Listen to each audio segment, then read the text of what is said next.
Good afternoon. Special session, Mayor and City Council meeting, 6 p.m., Wednesday, June 10th, 2026, City Hall Council Chambers. Call this meeting to order.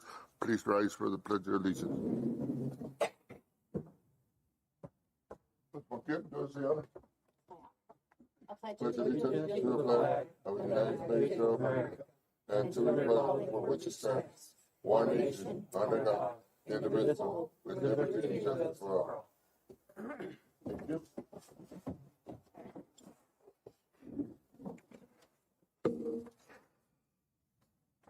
We go to call to the public. I've got one, Mr. Brian Vanderbilt. Please state your name and address. Turn on your mic, please. 3 minutes.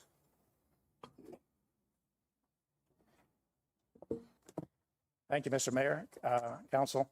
Yes, my name is Brian Vanderbilt. I live at 31 Saddlehorn Road in Tubac. I'm here tonight to speak about the IGA, the intergovernmental agreement between the city and the county regarding the library. I'm on the library board, and this is an issue that's very important to all of us who are associated with the library and work for the benefit of the city library. The approval for the IGA, the county has already approved it. It now comes to the city council for your approval. I hope that later in the meeting you will vote to approve that IGA. The IGA, as presented to you, is basically almost identical to the ones you've had before, with one exception. Previously, the IGA has been for 4 years. This IGA tonight is for 1 year. The reason for that, I believe, is that later on in the year, the county wishes to engage the city in conversations about their vision for the library system and how it will affect the county as the county grows in the next few years. I also would like to comment on the importance of communication between the library board and the library administration. Without open paths of conversation, misunderstandings may occur. Courtesy of communication brings strength and stronger relationships between the administrators. Thank you very much. Thank you, sir. And let me tell the public, we have an attorney here for Mr. Estes. Would you present yourself, sir? There we go. Good evening, Mayor. I assume this is picking me up. Yep. My name is Matthew Bedrek. I'm an attorney with the firm Pierce Coleman. I see one of my old coworkers from Prescott, Eric Stewart, out there in the audience. So it's a small world in the municipal world. It's nice to meet you. I've been practicing municipal law for about 30 years now. This year is my 30th anniversary practicing law. I was the attorney in Lake Havasu City for years, and then a deputy city attorney in Prescott for the last 20 years. And I quasi-retired out of the ASRS system, but still need to work before I can draw my Social Security. So here I am to help you to the best of my ability. Thank Nice you, to sir. meet you all. Thank you. And just to let the audience know, Mr. Bonilla is not present today. Okay, we move on to open the public hearing on Community Development Block Grant, CBDG, project selection.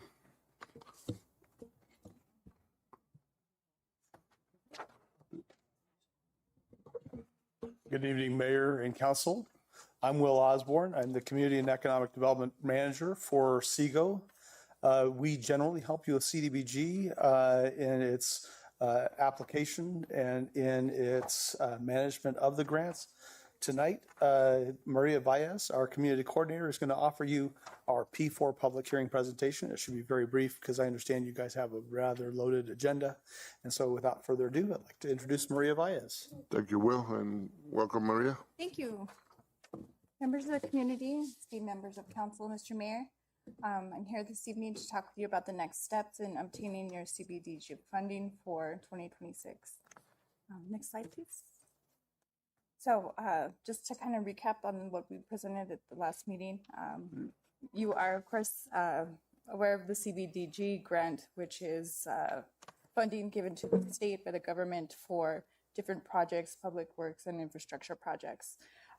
This year is Nogales' designated year. It's their award year. So this means that with a complete and correct application and complete environmental review report, their city's entitled to $440,000, 128 for funding the project that you all select this evening. In addition to the regular account, 2026 is a Colonias year, in which this would present the opportunity to compete for funding to accomplish projects for water, wastewater, stormwater, and housing rehab relating to sewer or potable water. And that's for areas that are designated as Colonias. Finally, the City of Nogales may also consider competing for funding from the State Special Projects Fund.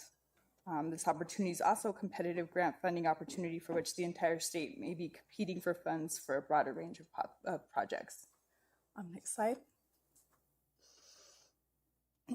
So the non-competitive funding amounts, as I said, for the regional account, which the city is entitled to, is $440,128, and that's for infrastructure, community facilities, parks. It's also available for public and community services. Again, there's a 30% maximum designation for that. Planning, design, engineering grants for other projects upcoming is also a consideration for that money. That's 20% max. And then there's slum and blight reduction, 15% max. And then housing development and rehabilitation. Next slide, please. So go ahead and click one more time for me. So you've got, of course, the three different accounts that you're able to leverage. Of course, we want to get a resolution for sure the regional account. However, if you're interested in applying for the other grant funding, you'd want to get resolutions out this evening as well. One more. So as far as the national objectives for the CBDG grant, the projects need to benefit low and moderate income people. So that would be 50% of the area of which the project will serve. The beneficiaries have to be in the income level of 80% or less of median household incomes for the same size in that area. Special interest needs groups are automatically considered, such as senior citizens or disabled people or people that are victims of domestic violence. So these projects must eliminate or prevent slum or blight conditions. Area-wide, 25% or more of the properties are deteriorated or abandoned in these areas that would qualify also, or there's spot grants they're specific to detrimental conditions of public health safety concerns. The project must meet urgent needs related to health and public safety. And then natural disaster or events resulting in area damage and hazard. So it has to fit one of those criteria in order to be eligible. Next slide, please. Some former projects that Nogales has undertaken planning for was the 1904 courthouse rehabilitation planning and assessment. Public and community facilities, it looks like 2016, the McNabb water improvements. And then looks like some projects that were not completely realized for the Nogales Innovation Center's commercial kitchen improvements, Rio Rico Street and drainage improvements, Nogalitos Colonias wastewater and drainage improvements, Corian Corte and Calle Marnet street drainage and wastewater system improvements. So these are some things that were considered in the past for projects, apparently. Next slide, please. So at the last hearing, the P2 hearing that we held here, these were projects that were discussed. I can go through them quickly. So it's green infrastructure in downtowns. That was Morley Avenue and Grand Avenue fruit tree plantings, historic clock tower rehabilitation, the water harvesting increased shade to be used as a educational collaboration. The municipal golf course improvements were mentioned, along with sidewalk ADA improvements, water and sewer system improvements, neighborhood level improvements, extending infrastructure improvements from current projects, as well as exploring passenger rail connectivity between Nogales and Tucson, and park improvements, specifically baseball and soccer fields. Next slide, please. If anyone would want to contact someone internally about the projects, the CBDG projects, these would be the people to do so with. Mr. Pauken, of course, short-term, temporarily, right? Call me quick. And then Mr. Will Osborne of Seagull. Next slide. And that is it. I would leave this in the hands of the city council and the mayor, of course, to make your resolutions. And I appreciate the time so much. Thank you. Anna, what's the time frame of having the projects with you? What's the time frame? Project selection, and resolution we would hope get that out tonight, to be very honest. Will? Just to add, Yes. ideally, you would have your resolutions considered tonight for adoption. And if you needed another meeting to actually sign off on those resolutions, you could have that. We're just concerned that if you don't make the decisions tonight, that we would have to notice for another public hearing, which means at least a month away from today, right? Given the publication schedule of the Nogales International. Okay. Ms. Montiel, you have a question? Yeah. First of all, thank you for being here. Appreciate your time. What criteria did you use to make certain projects a priority over others? Actually, the project prioritization may have been mostly for staff to consider which ones were among the most feasible to do. Some of the project ideas that were in that list that were shown wouldn't necessarily qualify for the low moderate income national objective, nor would it for any of the others. It doesn't mean it's a bad project. It just means it may not be a project suitable for CDBG. Yeah, doesn't fit the criteria. Right, Okay. doesn't fit the national objectives criteria. Objectives. That said, there are other funding sources that are CDBG that Maria mentioned. Some of those might be better suited for the competitive grants, noting that the city of Nogales has had a great success in competing for especially Colonias. But state special projects being statewide, it's a little bit tougher on that competition. But the funding availability typically is going to be in the same ballpark as your annual, or rather your regional account, maybe even greater. The last project that was done with the city of Nogales just wrapped up last winter. And it was for Camino del Sol Phase 2 improvements. On Alice Street. And that was a Colonias CDBG project. So that wrapped up after about 3 years from the start. But that was a Colonias project. So we encourage, applications where or your staff knows that the capital improvement plan or even the transportation improvement plan where it overlaps with some of your under the ground improvements for water, stormwater, and wastewater improvement, or for sewer lines, stuff like that, that exists, or in areas where you have significant need for housing rehabilitation, where the folks have low or moderate income, or even senior citizens, and they need help with their housing. Owner-occupied housing rehab is something that can be across any of these grant opportunities, but they usually are really strong with Colonias, as well as those infrastructures that I mentioned. Well, thank you for being very specific. And just one last question. How does the funding compare to last year? I should have checked that, but I didn't see the funding of last. To the last regional account, I believe that it's gone up. It's gone up? Yeah, I believe is that good. The last go round for regional account, I believe was in the neighborhood of 380,000. Okay, It might have been so- closer to it's- around 400,000. Yeah. But from 2024 until I believe it's next year, it will be 440,000 for communities in Santa Cruz County. But the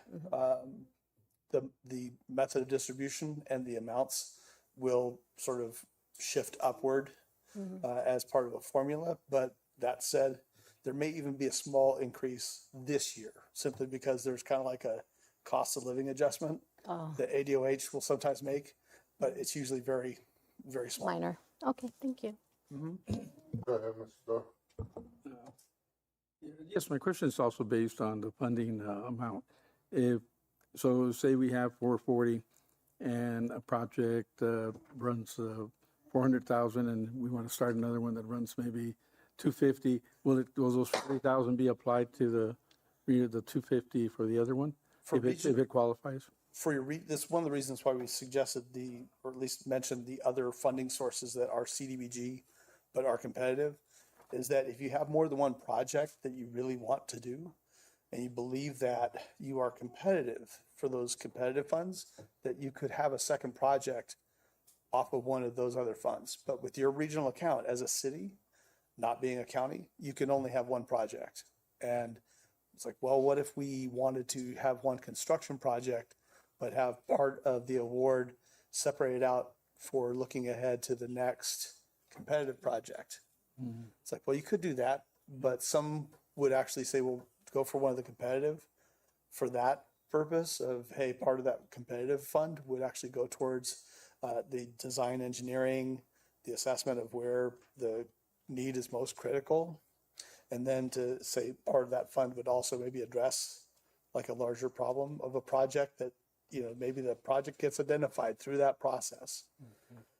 But for your regional account, you're usually looking kind of for your slam dunk. This is like something that is more generally applicable, doesn't necessarily have to be housing, rehab, or infrastructure under the ground. Because usually those competitive grants are things that are going to be like, yeah, your community really needs this.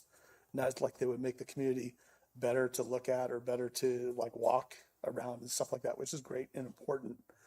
But when it comes to health and safety, it's like when your wastewater system is having problems in an area, that's where you're kind of like, yeah, that's like a very critical need. Thank you. Questions? Mr. Puckett, has Public Works have we looked at it, what projects could be on the list for Well, this grant? I don't think you'll be surprised to know that we would like to see this money invested in a water project, given the state of our water fund. Would you agree, Eric? For instance, like what?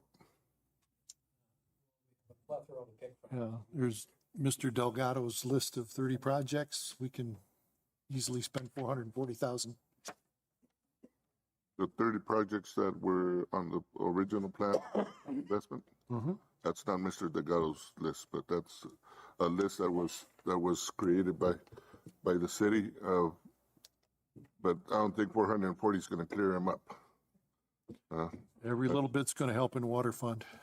I will add, Yes, sir. Mr. Mayor, is that the last project that was a Colonias funded project, the amount of the award was somewhere around, I believe, 600,000. Wait, reboot. I'm sorry, it was in the 430,000 range. For the Camino del Sol?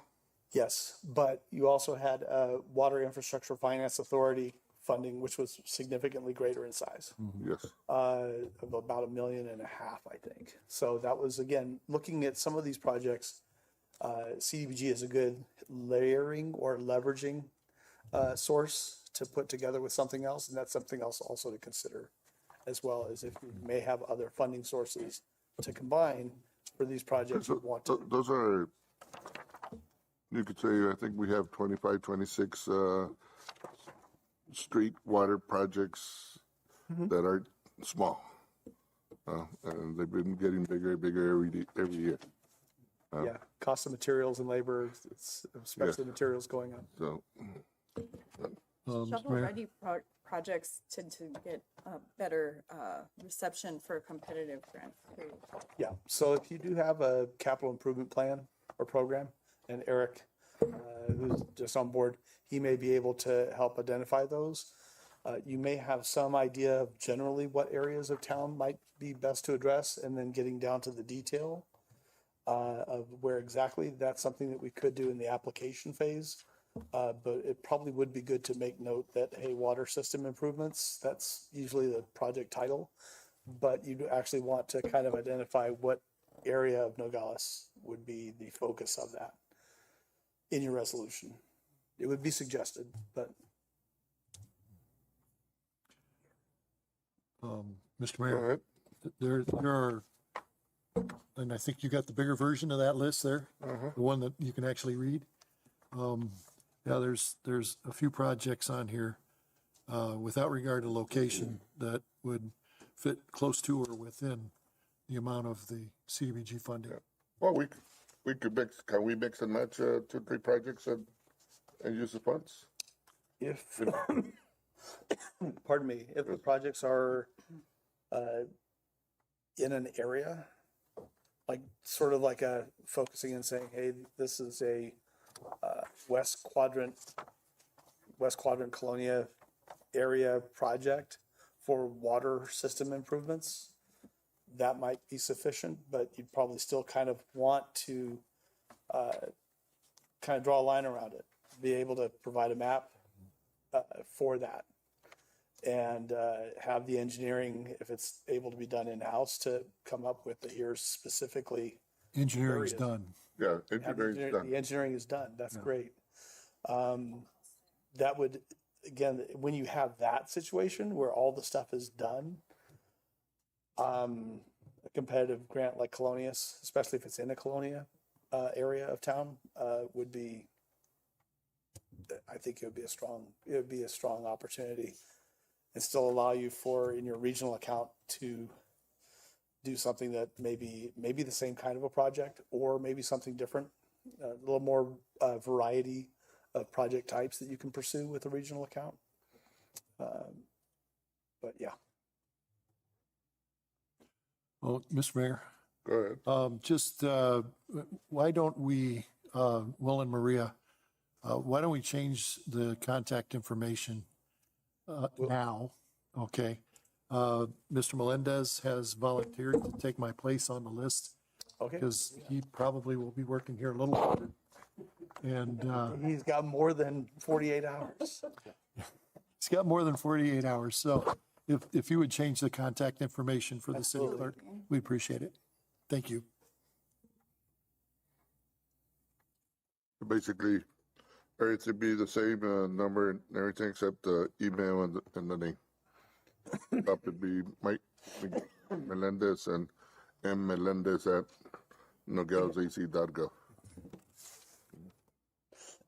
We have his contact info. Yeah. So we'll just change him to be the applicant contact. Council. We need to come with a project today. You guys see this? Go ahead. I already sent my list and priorities to Mr. Estes.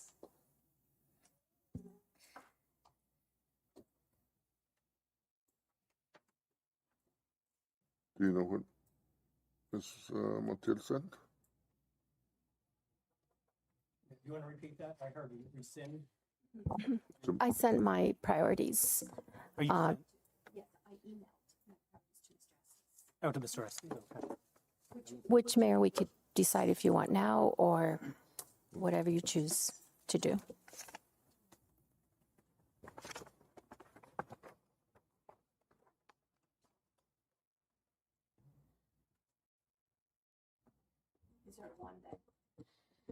Go ahead. Is there a priority list of yours No, I got the included in one, here? You know, I was thinking if we didn't have, I know we could go with those streets, but my other option was we have the necessity of certain parks with no bathrooms. You got one in on Western Yep. especially that we could put in there.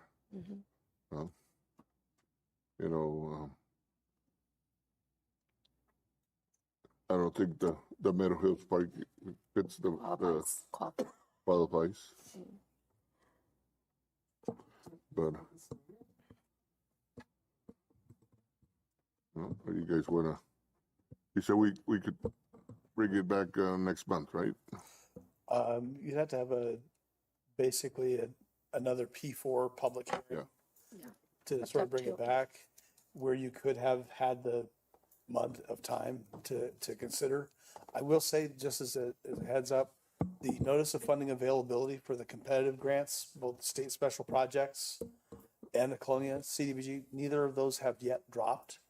But when they do, they tend to require a gallop to get to that finish line. And we provide the help to get you there, but it gives us a bit less time from when that happens, which is why it might be useful to think about the projects that you want. And again, the Colonius or state special projects, there's a bit more flexibility you have in some ways, but with Colonius, it's kind of very much specifically like, hey, get the infrastructure under the ground that helps to keep the community clean, safe, or owner-occupied housing rehab, get that under a Colonius grant application, and look for your regional account to be something where I think you mentioned restrooms at one of the parks or something like that. On Western. The kind of project that the city of Benson, that was their last project, was to do park improvements with restrooms and a snack bar. They folded all that into one grant, but they did partner with a national parks grant. So, you know, again, where you have those opportunities to layer together, that could also help. But the idea would be that you would have an idea that you've got a regional account priority, which is money that you can't really lose unless you don't finish the project, versus Colonius, which is going to be competitive. It's going to be in competition with other Colonius owning communities that have Colonius in them, of which Nogales has, I believe, three or four. But Seago's service area has 37 out of 68 statewide. Yeah. So we've got plenty, but we haven't really had a lot of bites for projects on that yet. Ms. Montiel, do you have a comment? Yeah, just so we can move on, maybe perhaps we can decide to allocate the funding to parks, because I know that's a huge priority and it has been a priority. Specifically on the project, could be, maybe we could decide in the next few weeks, but could that happen, Steve? It could if that's council's priority, yes. Yeah, okay. But that's, I mean, you guys can have your input. What I would ahead, suggest, sir. though, as part of the consideration in making a decision for a resolution to apply, that you have some specificity about which park to put the focus on, or if there's more than one park, but to kind of make it so that our application process is much more clear about, here are the 3 parks, here's a map, here are the improvements that are being suggested for that, and here's how they're going to be able to fit into that budget that you give us of $440,128. For the other ones, the competitive grants, you could submit later, as long as you've already had the discussion of, here are the projects that would qualify. And I think that you kind of have that in the list of projects, even though it's generic, where it says water and water system improvements and sewer system improvements. I believe owner-occupied housing rehab was in there as well. That you've got it in there. You could hold off on that, on a resolution for application there. But like I said, the time is going to be, it's going to be like the bomb is dropped on us, and we're going to be like, holy moly, you guys really need to like have this together, that you're going to apply for Colonius, right? And that we would run that through. But tonight probably would be important to get your resolution for application on a regional account, just so that you have that in. I have a question on the water and sewer systems. To me, that's a priority. So I would like to not decide this minute, I believe. Can we have a little bit of time? Because that's the one that's my priority, is the water and sewer.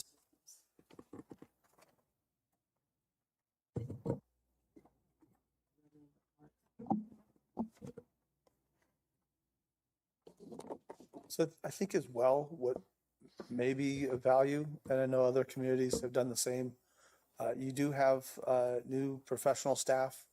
I'm assuming that they're getting themselves up to speed, and it seems like they have experience in projects for infrastructure and the like, is to get some input from them as well. in I mean, if it's going to be wait to make a decision until next time, it's going to be a P4 public hearing that Miguel will have to provide notice for. But I would suggest that between this tonight and that time, that you actually have the staff, not necessarily like we're doing this to staff, you go do this, is let them go through the documents that they have that kind of provide them with the direction. It sounds like there's a circulating list of projects that they actually do a little bit of the background to help you make those decisions and maybe even suggest more specifically, here's a list of projects that are like highest priority, the biggest bang for the buck for these bucks. Remembering too that Colonias can be for a larger amount. We don't know how much, but it's not been unreasonable to ask up in the ballpark of 700,000+. I know that the city of Nogales received a grant for over $1 million in Colonias back before 2020. So if nobody else is applying, 2019. then let your staff be your guides as well. Yeah, In I the- think, yeah.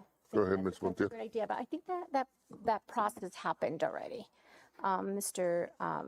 Hogan came up with a list of projects in our last meeting, not maybe this last one, but the previous to that. And so it's compiled already. I think what we need to do is just decide which project.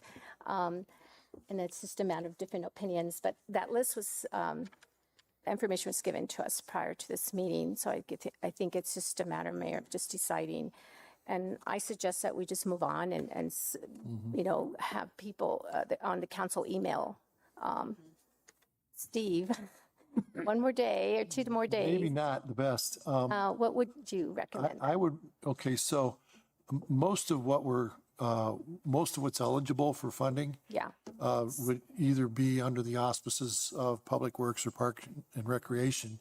And those two are sitting right next to each other back there. And what I would suggest is that you send your input to both of them by email. And that way, the two of them can help you collaborating, decide. Okay. put the priorities together, if you will. You may want to do a work session or a special meeting in order to take the information that they provide you and dissect it and come up with actual recommendations that you can give to Maria. Right. And I think that could be done fairly quickly, gentlemen. Right.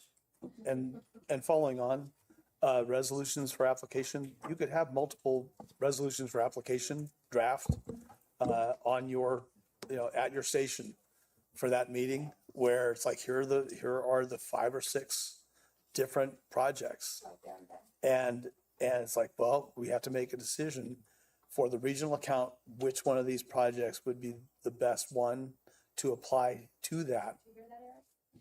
Which project do you feel would be the best? And then it comes down to your parliamentary procedure.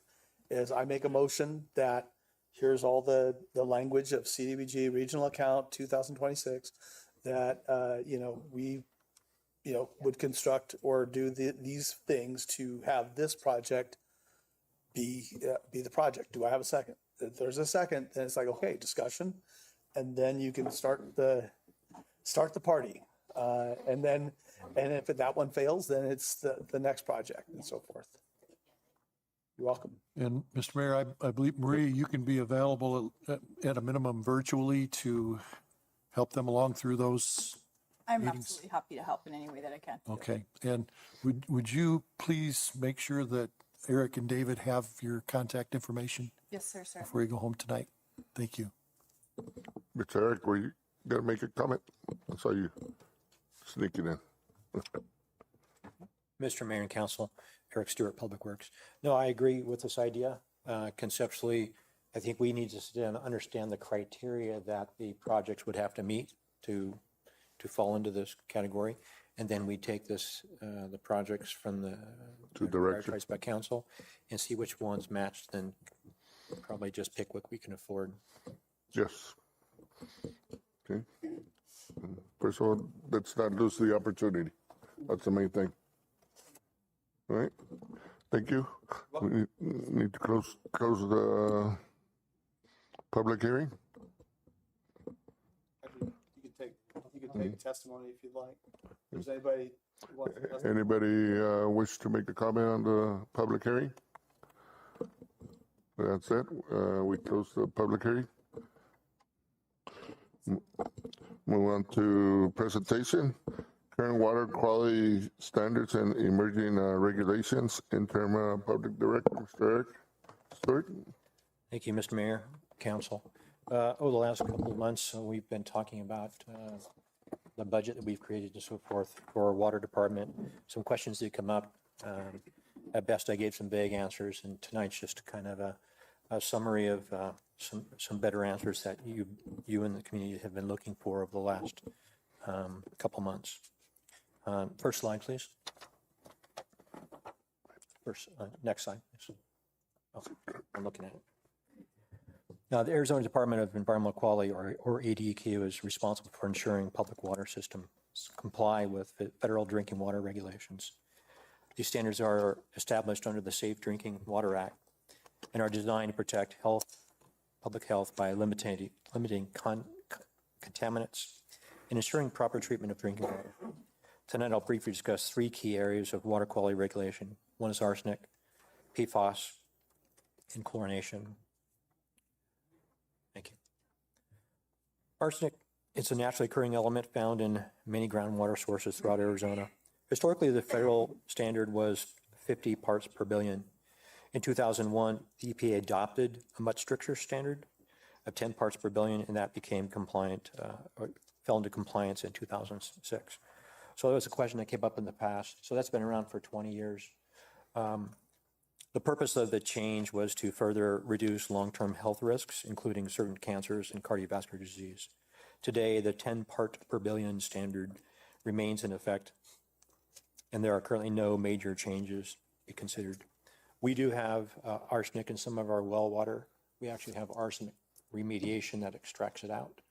And it's a very expensive process. We don't always replace the media unless it falls until that increases up close to the maximum standard.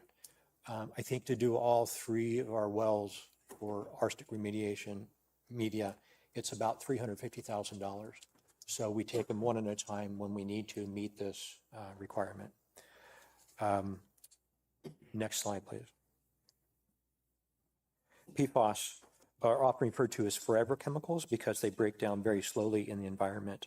Unlike arsenic, PFAS compounds are man-made and have historically been used in manufacturing, firefighting foams, and consumer products like nonstick, cookware, and food containers.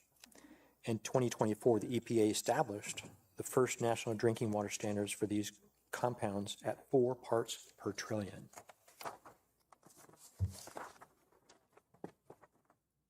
This is one of the most significant new drinking water regulations in decades and will likely be a major focus of the water utilities nationwide in the coming years. And at this time, I think it's worth noting, all the wells we've tested so far, we're testing all of them, all wells we tested so far are negative in PFAS. So that's good news for us. Next slide, please. Thank you. Chlorination remains one of the most important public health protections in drinking water treatment. Its purpose is to eliminate bacteria, viruses, and other pathogens before water reaches customers. Federal regulations not only require effective disinfectant, but also limit the byproducts that can form when chlorine reacts with natural occurring organic matter. The current standards balance these 2 objectives, maintaining safe disinfection while minimizing disinfection byproducts throughout the distribution system. It's worth noting that Nogales does use chlorination, and right now we're in the process of retrofitting the last couple of water production facilities with injection process instead of manually installing the tablets in the water supply. Key takeaways. Next slide, please. Thank you. Key takeaways. The most important takeaway is that the City of Nogales continues to meet applicable ADEQ and EPA drinking water standards.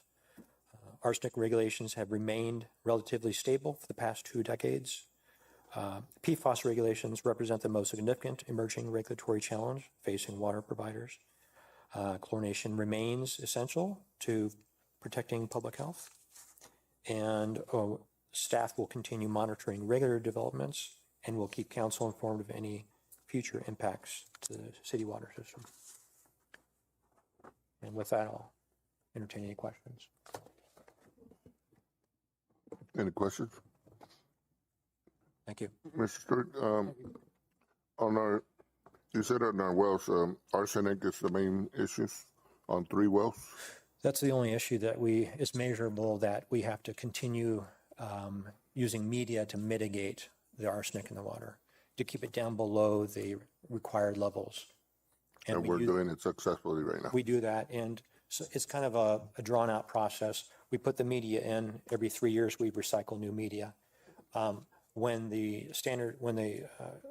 sampling indicates that it's getting high, up close to our standard we have to meet, we'll back flush this to wash the media off, so to speak, and then we'll reuse it.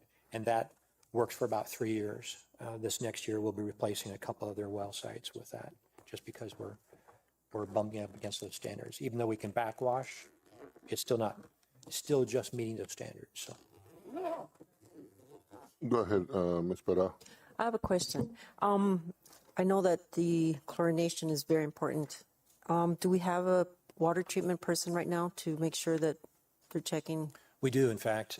We have someone that focuses primarily on that. And it's a hand distribution process for putting pellets in the water system. And ADQ has basically worked with us to improve that system, so it's injected through a process that's all metered, so to speak, so that it's consistent.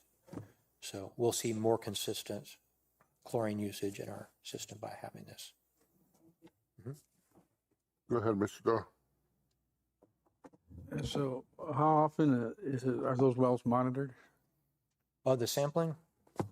for the pathogens and the arsenic? This is getting to the good questions now.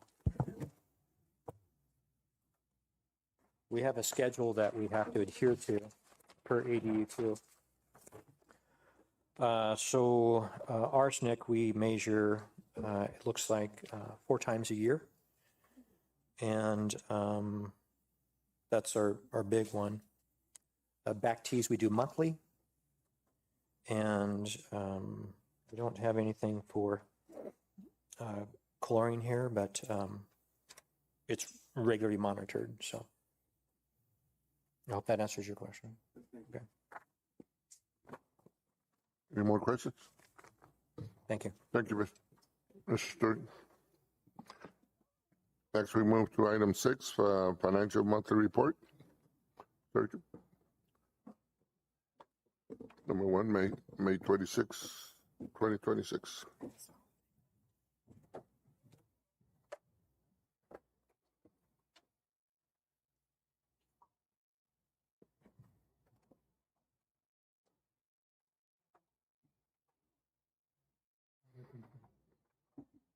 Thank you.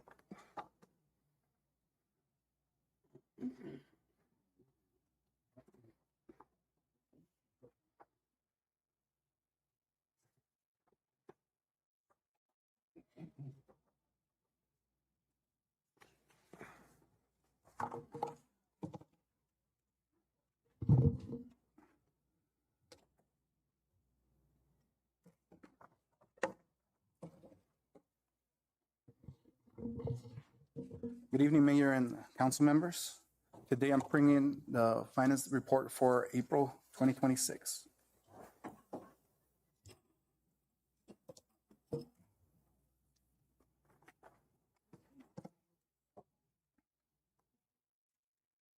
The financial report focuses on the general fund, highway user revenue fund, which is a HERF, overweight fees, the sewer, water, and sanitation utility funds. For April, at 10 months, we should be at least revenues higher than 83% or at 83%, and expenditures below or at 83%. On Table A, the general fund revenues total are 26,384,939, which is at 92.1%. General fund expenditures total 25,156,146, which is at 57.8%. The general fund revenues exceed expenditures by 1,228,793. Revenues are 2,618,353 above the year-to-date budget. And expenditures are at 10,954,272 below the year-to-date expenditure report. So is that a savings? What's that? Is that a savings? Yes, we budgeted to be spending, at that time to be at 83%. We're below that. We're at 10 million less. Thank you.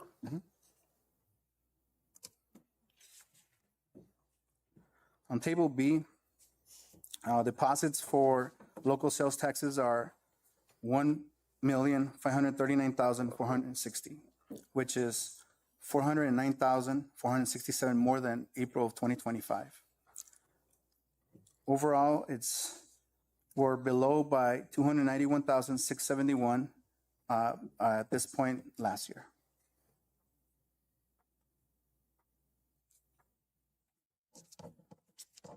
For the general fund expenditures, as of April, spending is at 57.8% of the budget, below the 83% straight line benchmark. All departments are below the 83% threshold.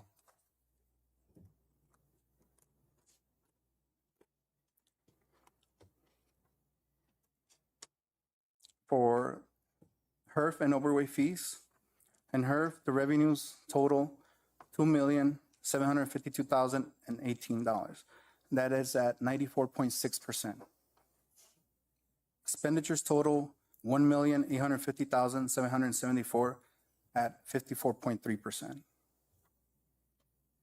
Revenues exceed expenditures by $901,245 year to date.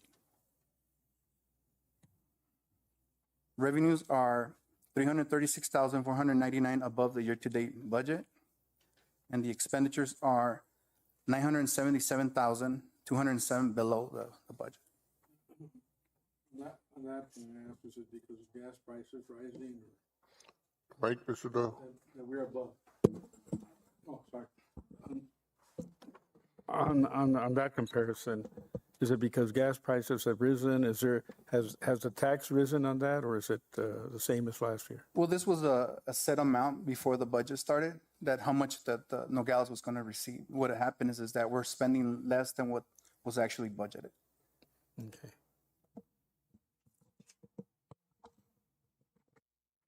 For overweight fee revenues, the total is $339,525, which is 113.2% of our budgeted amount. Expenditures total $72,772, which is at 7.9%. Revenues exceed expenditures by $266,753 year to date. Revenues are at $90,525 above the year to date budget, and expenditures are $689,289 below the year to date budget.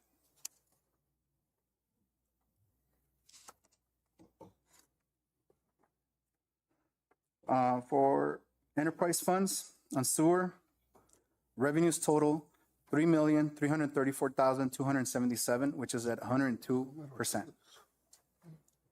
Expenditures total $2,164,876, which is at 61.2%. Revenues exceed expenditures by $1,169,401. Revenues are $620,011 above the year-to-date budget, and expenditures are at $980,822 below the budget.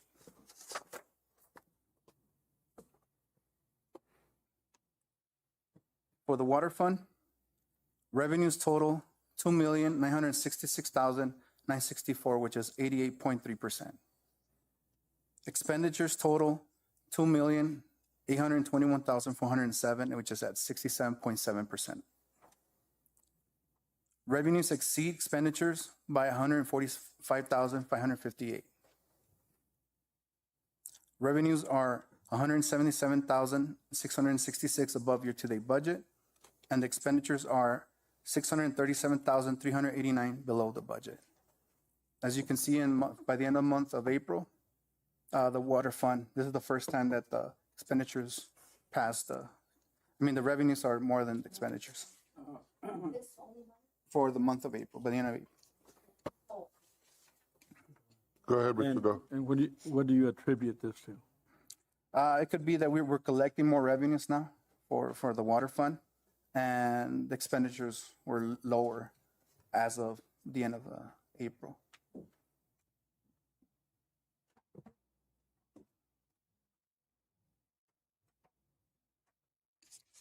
For the sanitation fund, the revenues total $2,616,021, which is 93.3% of the budget. Expenditures total $2,515,257, which is 66.9%. Revenues exceed expenditures by $100,763 year-to-date. Revenues are $287,871 above the year-to-date budget. Expenditures are $606,013 below the year-to-date budget.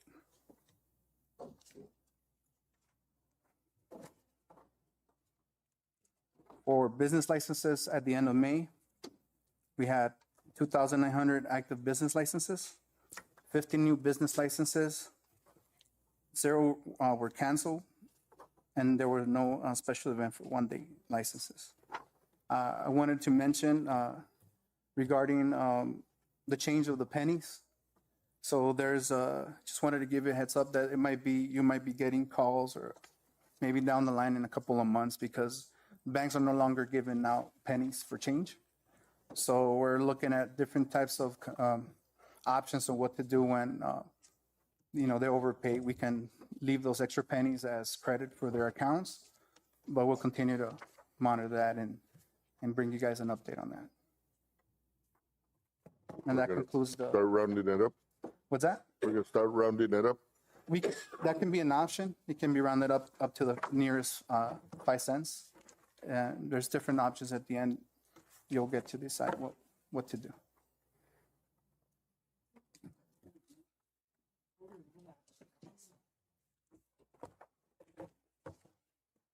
Any questions? Mr.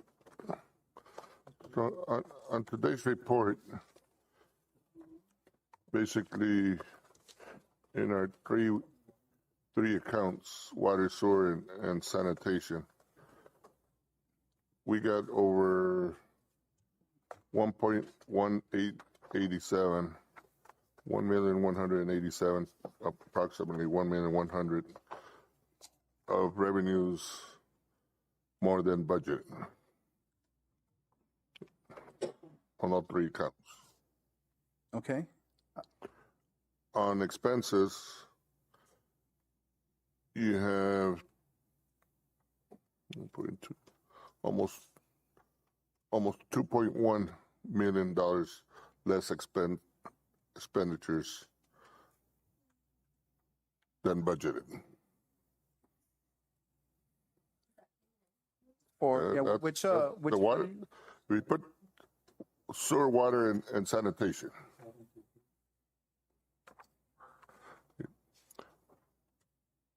$620,011, 177,666, 287,871. Rough math, it's 2.1. Okay. Or 1.1. Yeah, that's from the budgeted amount that we Revenues where we're more, expecting. Yes, more revenues than budgeted. correct. Than the expected revenues. And expenses, we have 606,013, 637,389, 980,822. Less expenditures, which is around 2.1. Okay. So that's a less 2.1 expended and gain 1.1, that's 3.3. Between the 3 different funds. Yes. That manage different departments. So in general, the city did good in all three accounts. At least by the end of April, yes. April, yes. Okay, thank you. Thank you. Approximately, I don't have the right number. 3.3. Yeah. Thank you. All right. Thank you.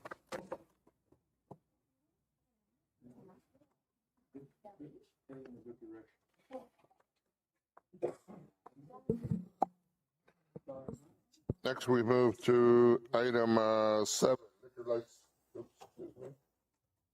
liquor license, number 1, public hearing, consideration and possible action on liquor license number 2026-12, consideration and recommendation to approve an issuance of a Series 9 liquor license for Circle K Stores, 753 Northwestern Avenue, Nogales, Arizona, 85621. Second. Any discussion? All in favor? Aye. Aye. All opposed? Motion passes. Item number 8, discussions items. Discussion, possible action, consideration of in-kind support for American Legion Post 23 for the Veterans Parade, Veterans Day Parade event to be held on November 11th, 2026 from 9 a.m. to 4 p.m. American Legion. Mayor, I'm going to accuse myself, there's a little bit of conflict of interest for me to. No, there's not. I'm commander of the American Legion, and I really don't need, to be put in a bad light. I second. Thank you. The attorney. Good. Why would there be a conflict if one has nothing to do with the other? The conflict of interest statute is very clear that the council person themselves is the person who makes the determination on whether or not they have a conflict of interest. And he's made that determination. I haven't discussed it with him necessarily, so you're just gonna have to rely on his assessment based on his training. Well, we had a second motion for that. Thank you. And Mr. Bojorquez, Vice Mayor, any discussion? All in favor? Aye. All opposed? Motion passes. Number 2, discussion and possible action, consideration of in-kind support for Veterans Foreign Affairs Post 2066 for the Veterans Day Parade event to be held November 11th, 2026 from 9 a.m. to 4 p.m. Make a motion to approve, Mr. Mayor. Motion. Second by Ms. Montiel. Any discussion? That's it. All in favor? Aye. All opposed? Motion passes. Going to number, Mr. Doe, coming back?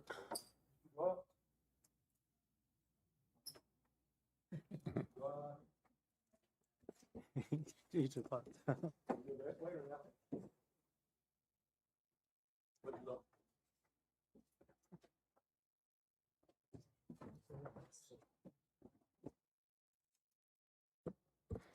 Yeah, one break. Mr. Mayor, Yes, sir. we have a quorum. We could continue on to the next item. That's it. Well, that's between Ms. Montiel and Mr. Doyle, so we can bring in the item. Discussion, the discussion item. Oh, okay, that's fine with me. Okay, we can. Oh, If okay. you have a quorum, you can We proceed can move on. when he comes back on the dais. We'll Okay, thank you. count his vote if he's here. Number 3, discussion and direction on possible action on selecting an audit firm for a forensic audit of the various departments in the city of Nogales, Arizona. Ms. Montiel and Mr. Doe. And Mr. Doe.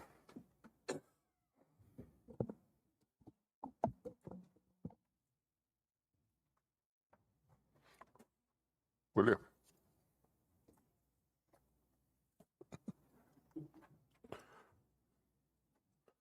Mr. Doe, we're on item number 3 of the forensic audit. You and Ms. Montiel put it on the agenda. Yes, Turn on your mic, please. Mayor, we actually what we're looking now is for the firm. We already passed, we approved for an audit. And I think now is time to start or continue with the process of selecting a few firms and seeing what they have to offer, the cost, and details about doing a little more deep audit on certain departments. Again, not the whole city, but we'll discuss that, I guess, when we get ready to cross that bridge, and then we'll take it from there. So basically, we like to So give basically, direction we're asking to look for a to firm. give direction to staff on getting a few firms that we can take into account on maybe the next meeting or the one following, whatever it is. Ms. Montiel, are you good with that? Go ahead. Mm-hmm. Go ahead. You or me? I know he's looking at me. Well, I was gonna, Go ahead. Go ahead. I was gonna say, I did take a quick look at your procurement code, and a lot of cities allow for direct selection of accountants and professional services, but I think your city require probably an RFP for this particular one, just based on the way the code is written. So it'll probably, if you choose to proceed this way, have to go through a fairly formal process. Okay.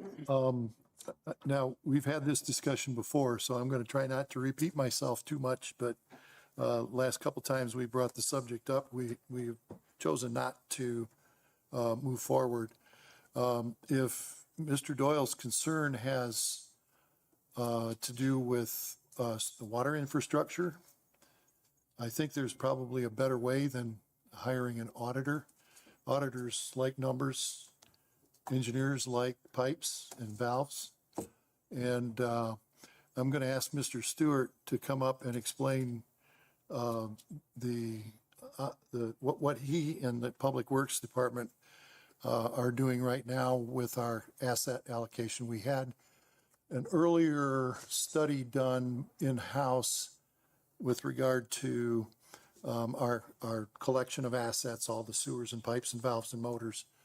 And quite frankly, that was probably not as thorough as it should be, so that we know where all of our assets are and how many connections there are, both legal and illegal, because we all know there's probably some illegal connections out there. But I would like Mr. Stewart to explain what they're doing right now that may be of significant value to this process of discovering where our assets are. Sure. Eric Stewart, Public Works, Mr. Mayor, Council. What kind of initiated this whole process was talking with the Willdan financial consultant, Michael Vasquez, and he mentioned that we need to get our water and wastewater master plans completed, create a 20-year capital project list for operations and maintenance and new infrastructure, and then hand that over to them so they can continue on with understanding where our rates need to be so that we can make our ends meet with the water system. So what we chose to do was to approach it from an asset management point of view. And we're now going through the process of working with a consultant, and we're taking all of our assets and summarizing them with all of the attributes.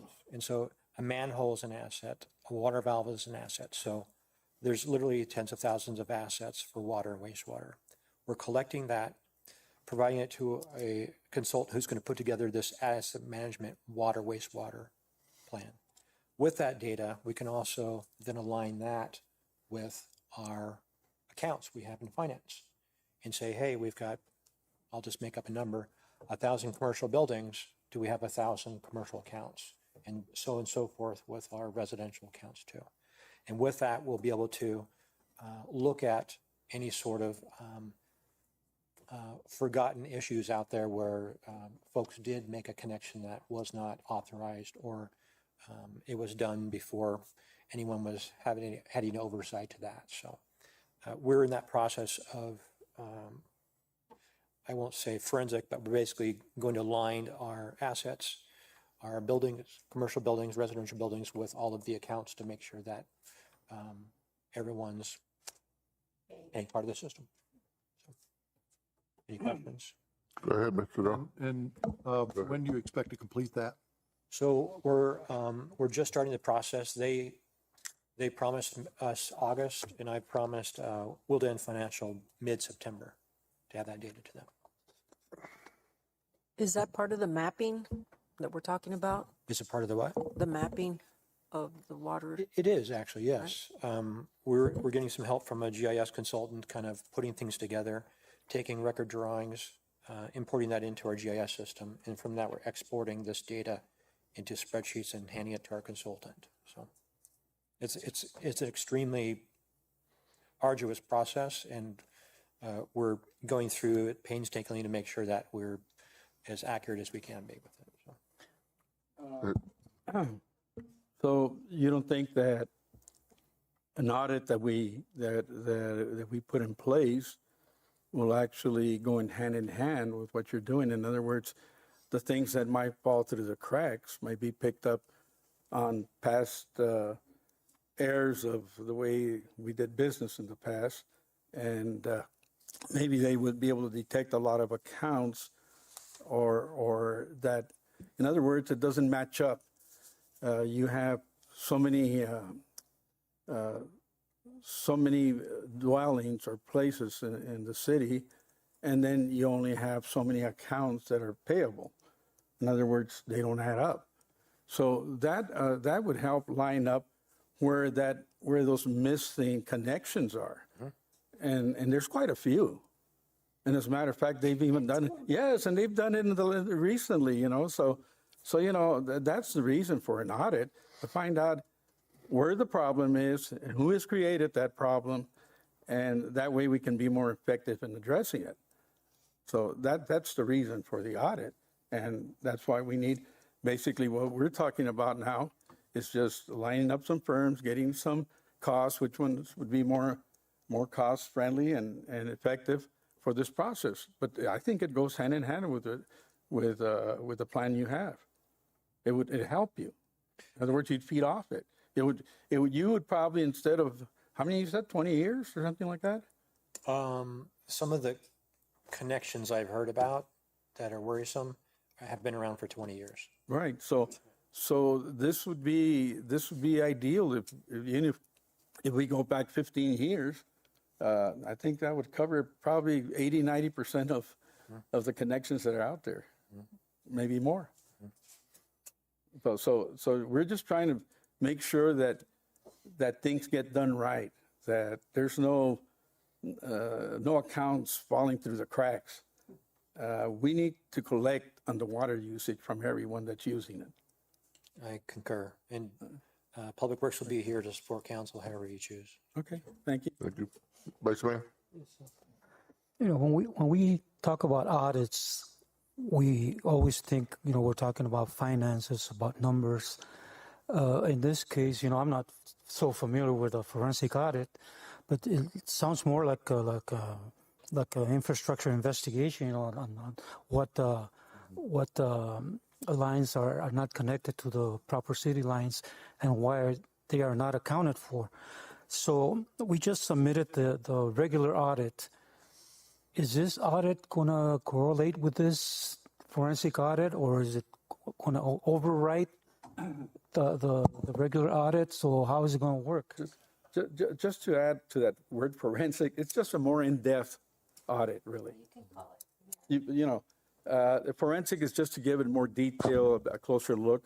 So it's more in-depth, but, we're not talking about these crime programs that we see on TV, forensic this and forensic that.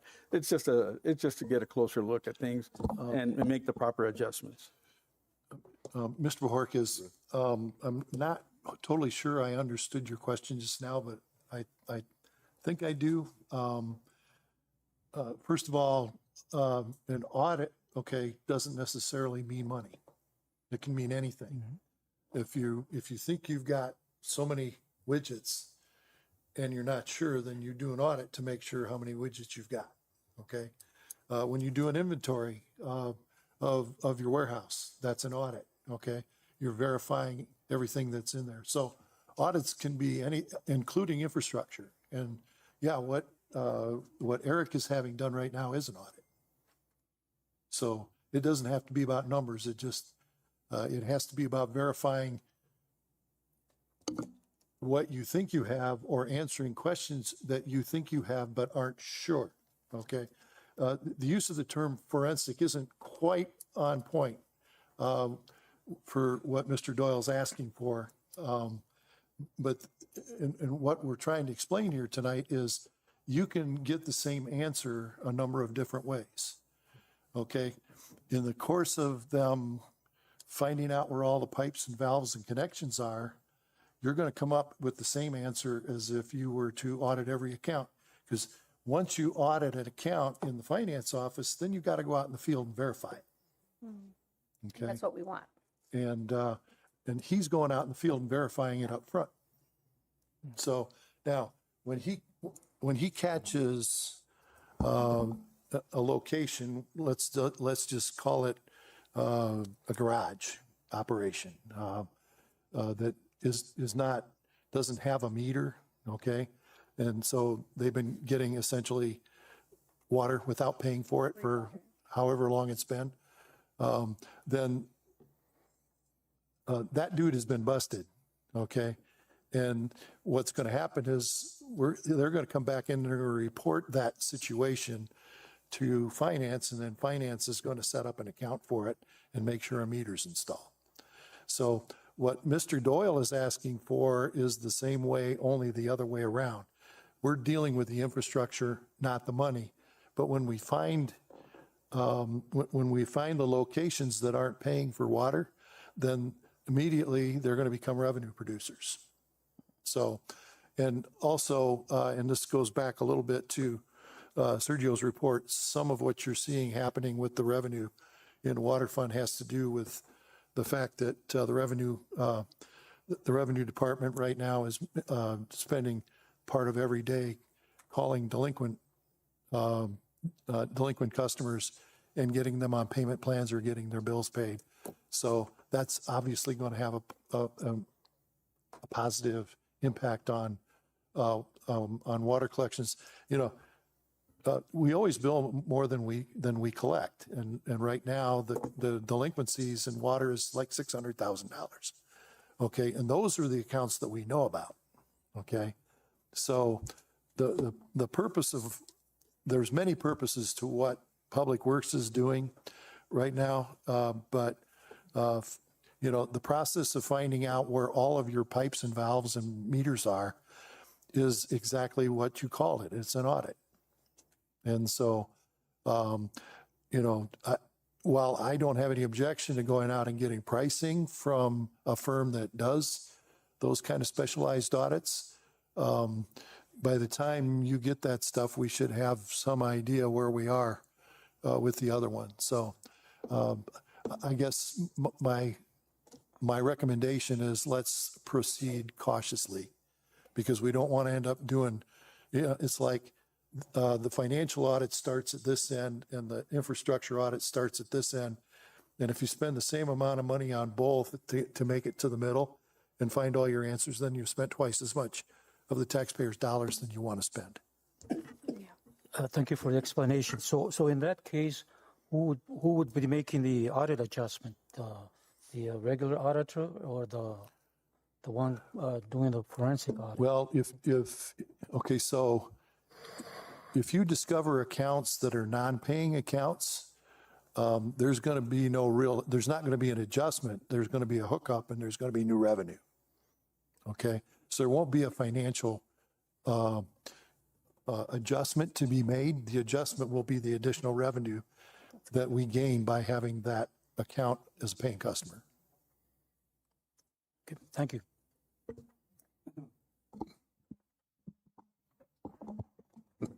It's just that, you know, those are the things that we need to do to make sure that we collect all the income that's due to the city.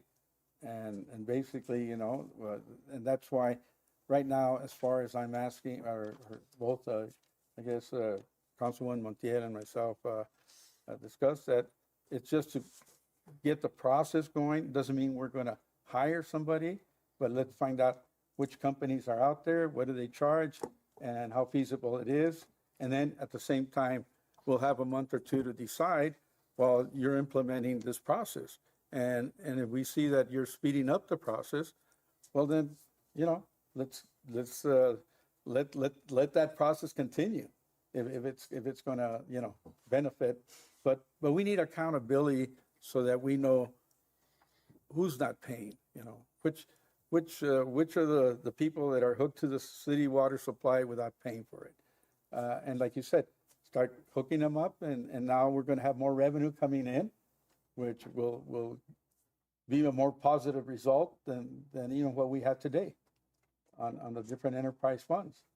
So that's all. That's where we're at, right, Councilwoman? Yes, you're right on. It's just to get, if you could just find out what companies out there that are good. Doesn't mean we're going to contract them right away, but at least so that we have something to fall on in case if things don't speed up here on your side.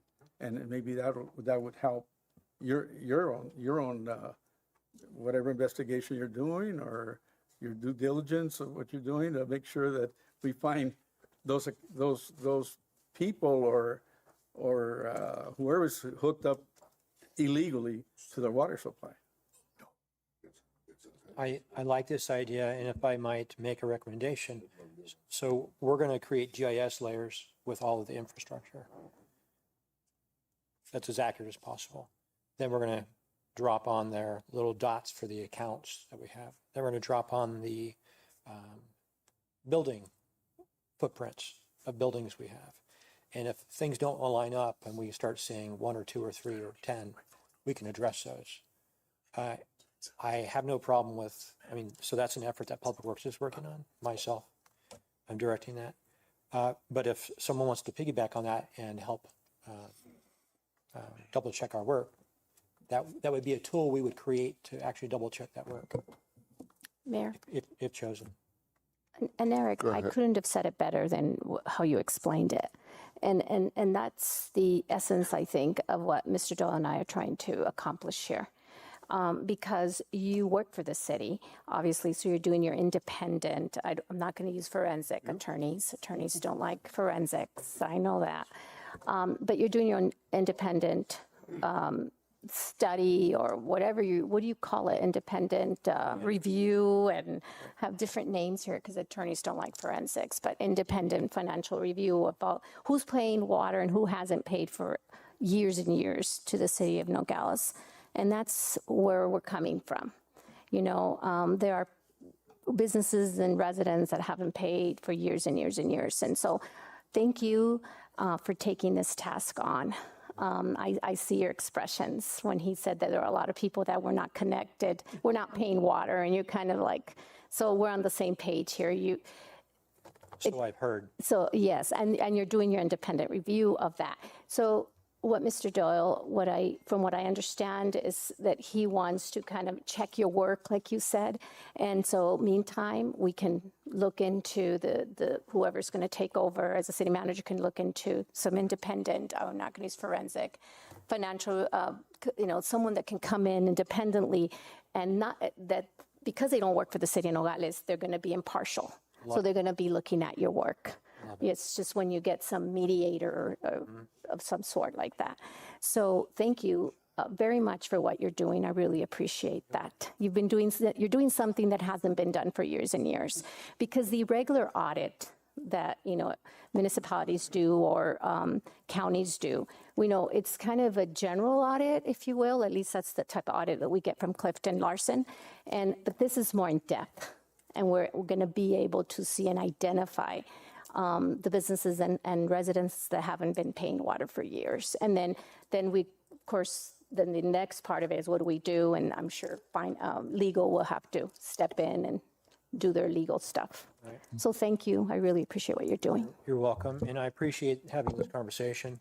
It'll give us it gives us direction because we'll show our work when we build a model.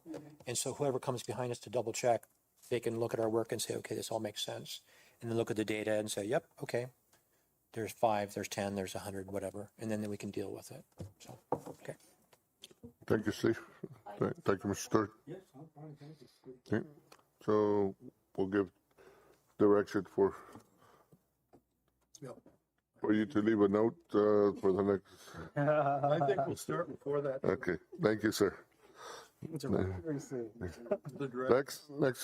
thank you. We move to item number 4, discussion possible action on amending the policy allowing the city manager or designates to approve expenditures up to 100,000 without council approval and reducing the approval authority to 50,000 without council approval. Mr. Doe. Mike. And before you, It's more Mr. for Doe, accountability. let me, so everybody knows we're signing your attendance chart, and we'll pass it along, because I know you have to go back. Thank you. Go ahead, Mr. Doe. I placed this item, Mayor, just because, it's mostly to bring more accountability and also for the council to be more directly involved and aware of the bigger expense items that might be going on. And this is something we can tweak. It's not just like, okay, I'm not, that's why we want discussion, on this. And the idea is that if for some emergency reason or unforeseen reason that management needs to act right away and make a greater expense, I would say that's fine as long as on the following meeting, they bring it to before council and say, we have to make this expense for these reasons. And now we're bringing the report on this. And that's, and that's basically accountability. It's not, it's not going to hold you back from something going to rise, so we won't have to be calling special meetings or something to approve, anything that goes over that amount. I think we can just put it in and say, give direction to the city manager saying, okay, if you need to make an expense going beyond that, because it's kind of real important at the moment. We can't take action of calling a meeting. Well, that's fine, but bring that expense before the council the following meeting. Does that make sense to you, Mayor? Yes. So, Mr. Mayor. Go ahead. Thank you. Now, this is the other one that we've now had discussion 3 meetings in a row on. I signed on for 3 meetings and I got to do the same thing 3 times. That might also be the definition of insanity. Well, okay. You can take that with you. And believe me, a lot of people agree with that. But let me start out by saying this. We do have a procurement code that's already part of the city's policy. One of the most important features of that is that every You expenditure. turn off your mic, sir. Oh, Thank you. I thought it was, thank you. Every expenditure $10,000 and above has to be signed off by the city manager. Okay, so boom, there's tier 1 in accountability. Okay. The second thing is, I think we need to take a look at, okay, so what is really happening out there? Okay. You'll recall a couple of weeks ago, we reported to you that the Crawford tank, which is a 2 million gallon storage tank, all of a sudden sprung a big leak, which means that it was leaking a lot longer than we knew, and did some damage to the hillside that it was on. And of course, we acted quickly and decisively, and we had an engineering firm come in to start designing the solution to the problem, and that contract is $55,000. Okay. Also recently at the Santa Cruz pumping station, the pump failed and needed repair. That's $50,000. The arsenic filters that Mr. Stewart was talking about a little bit earlier tonight, or $70,000 a piece. That's a maintenance item. Okay, when it's time to replace them, we replace them, $70,000. Okay?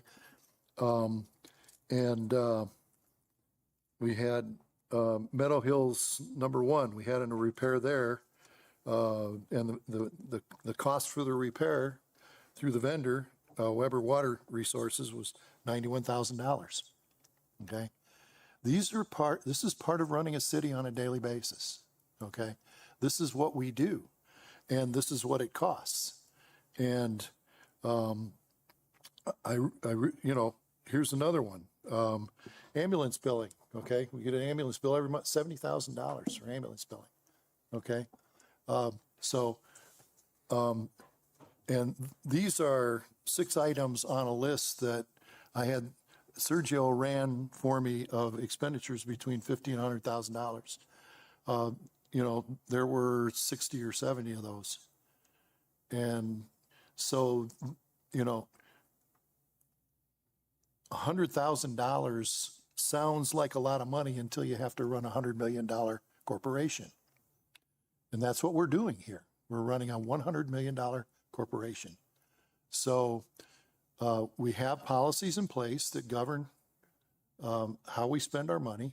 We have limits in place where we have to stop and check a box to make sure that it's appropriate. And I have not heard yet. All I've heard is that this will bring better accountability. Is there a problem with accountability now where this is concerned? If there is, I've heard no evidence, none whatsoever. And so, and I've been here long enough now that I would have heard it if it were happening. And so staff's unanimous recommendation is that we leave that policy stand as it exists. Mayor, there can never be enough accountability. I think there's been some problems that you should have been aware of that have arisen while you've been here. And one of them is, I thought it was under investigation, maybe it's not, but our former, public work directors left a lot of orders that he ordered that weren't for the city, apparently. And they ran over $10,000. And so why don't we, how come it's never reported? That's what I'm trying to get to is that you make reports to the council, even though those expenses occur. That's basically it's not so much the $100,000 limit. It's that we are aware of what's going on because there's things that go on that apparently do not, if we shed the light on it, we'd find out what's going on. But we don't get brought in or reported about things that are going on and what they're doing to find out why. We don't get the whys, and yet there's been processes like that in the past where money has been misspent, misappropriated. Not in the recent since you've been here, but we need to have more accountability so that will cease. We don't need that to continue. It's got to stop. And the only way it is through accountability, and we need to be involved because apparently what you guys do out there, you guys keep to yourself most of the time. And then it changes from each city manager. One city manager can be more open. Another one will decide not to shed light on it. No, we need to give direction to all staff. And that's basically what this is for, that this conversation will be brought out so we can give some direction where we are addressed with these problems, that we're familiar and that we're informed, so that we don't have later the public looking at us like, how come you guys didn't do your due diligence? Because we're the ones that overlook it. We're the oversight committee really over here. And that's basically, again, if you think you saw everything in 3 months, well, good for you. But I've seen a lot more, and I don't like what I've seen. And we need to address this problem. Okay, and when 3 months ago, when this conversation was held, I took you seriously. What did I offer you? I offered you accounts payable reports. Okay, when we write a check, we put it on a list, and we send it to you, all 7 of you. Now, if that isn't the ultimate accountability, I don't know what is. May I If I may rebuttal with that. Well, I'm finished, Mr. Mayor. I think the point's been made. Yeah. Go ahead, Mr. Well, the point again is that there was some purchasing orders and we don't even know who signed off on them. And Bring me the evidence. pardon? Bring me the evidence. Oh, okay. Now, so You have to bring us evidence. If you believe there's wrongdoing, you have to bring me evidence of wrongdoing. well, do you guys think you're the one that should be on top of it, or at least your public works director?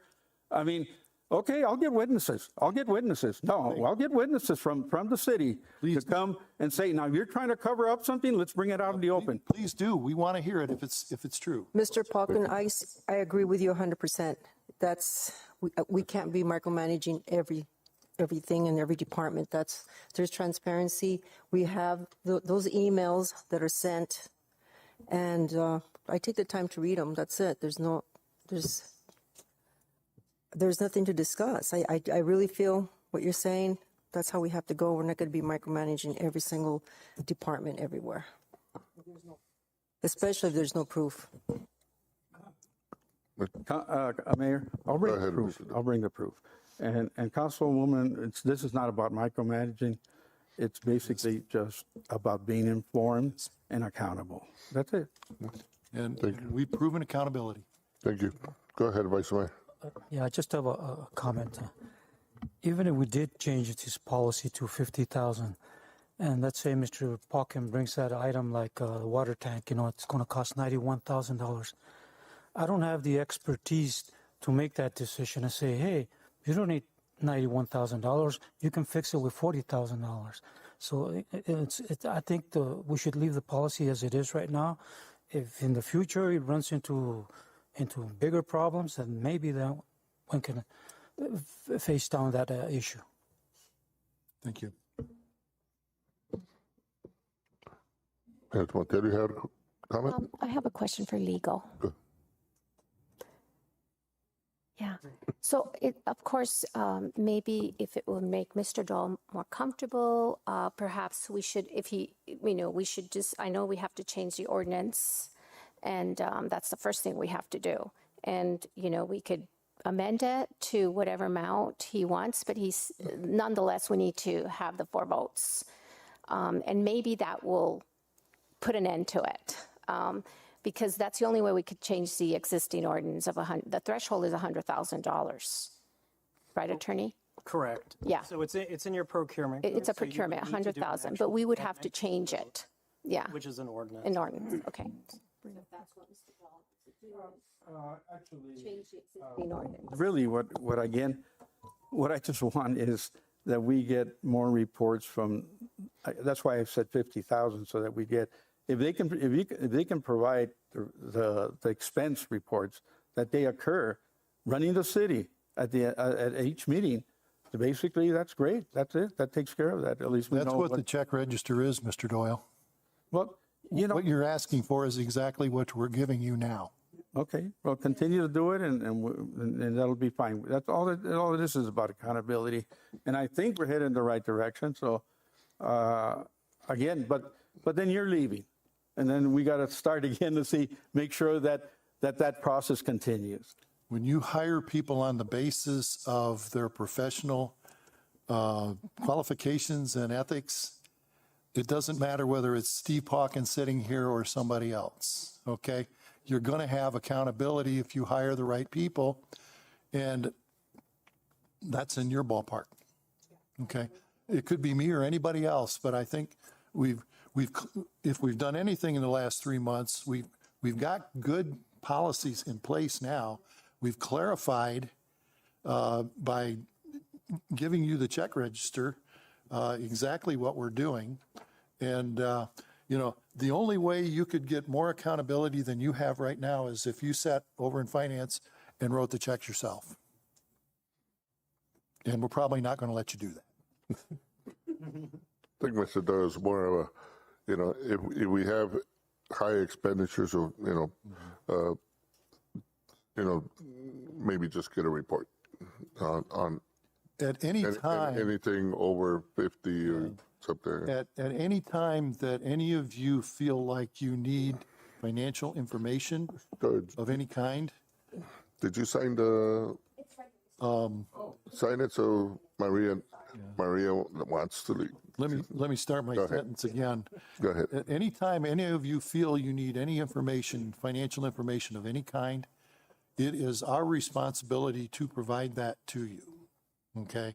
So if you observe something that you think we spent money on inappropriately, or somebody's been doing something inappropriate, whether it's finance or not, quite frankly, you don't only have the ability and the privilege of doing that, you have a duty to do that. And, you know, and I appreciate the fact that you're all pretty good about dealing with those matters through the city manager's office. I don't know that that's always necessary 100% of the time, but it is proper protocol. There's a few of you sitting there that have been in my office a lot asking questions about matters, financial and otherwise. On the other hand, there's some of you who have not bothered.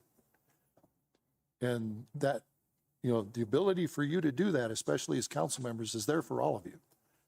And so my best advice to you is take the systems you have and use them and ask the questions when you have them.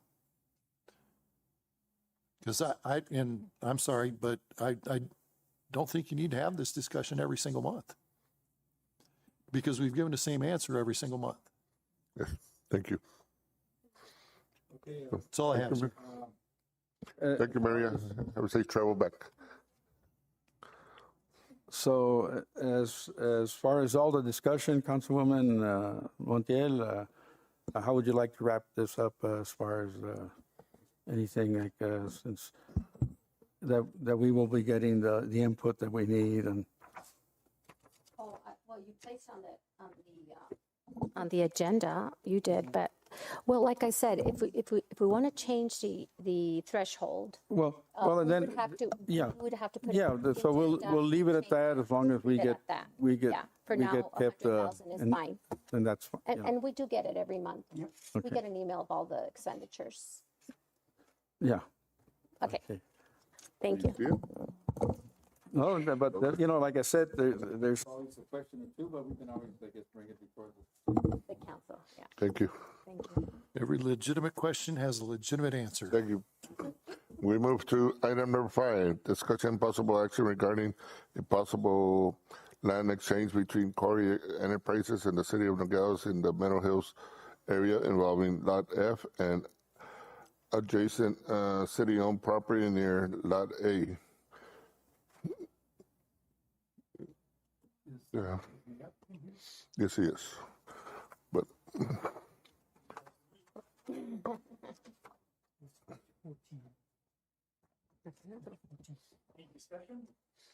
no.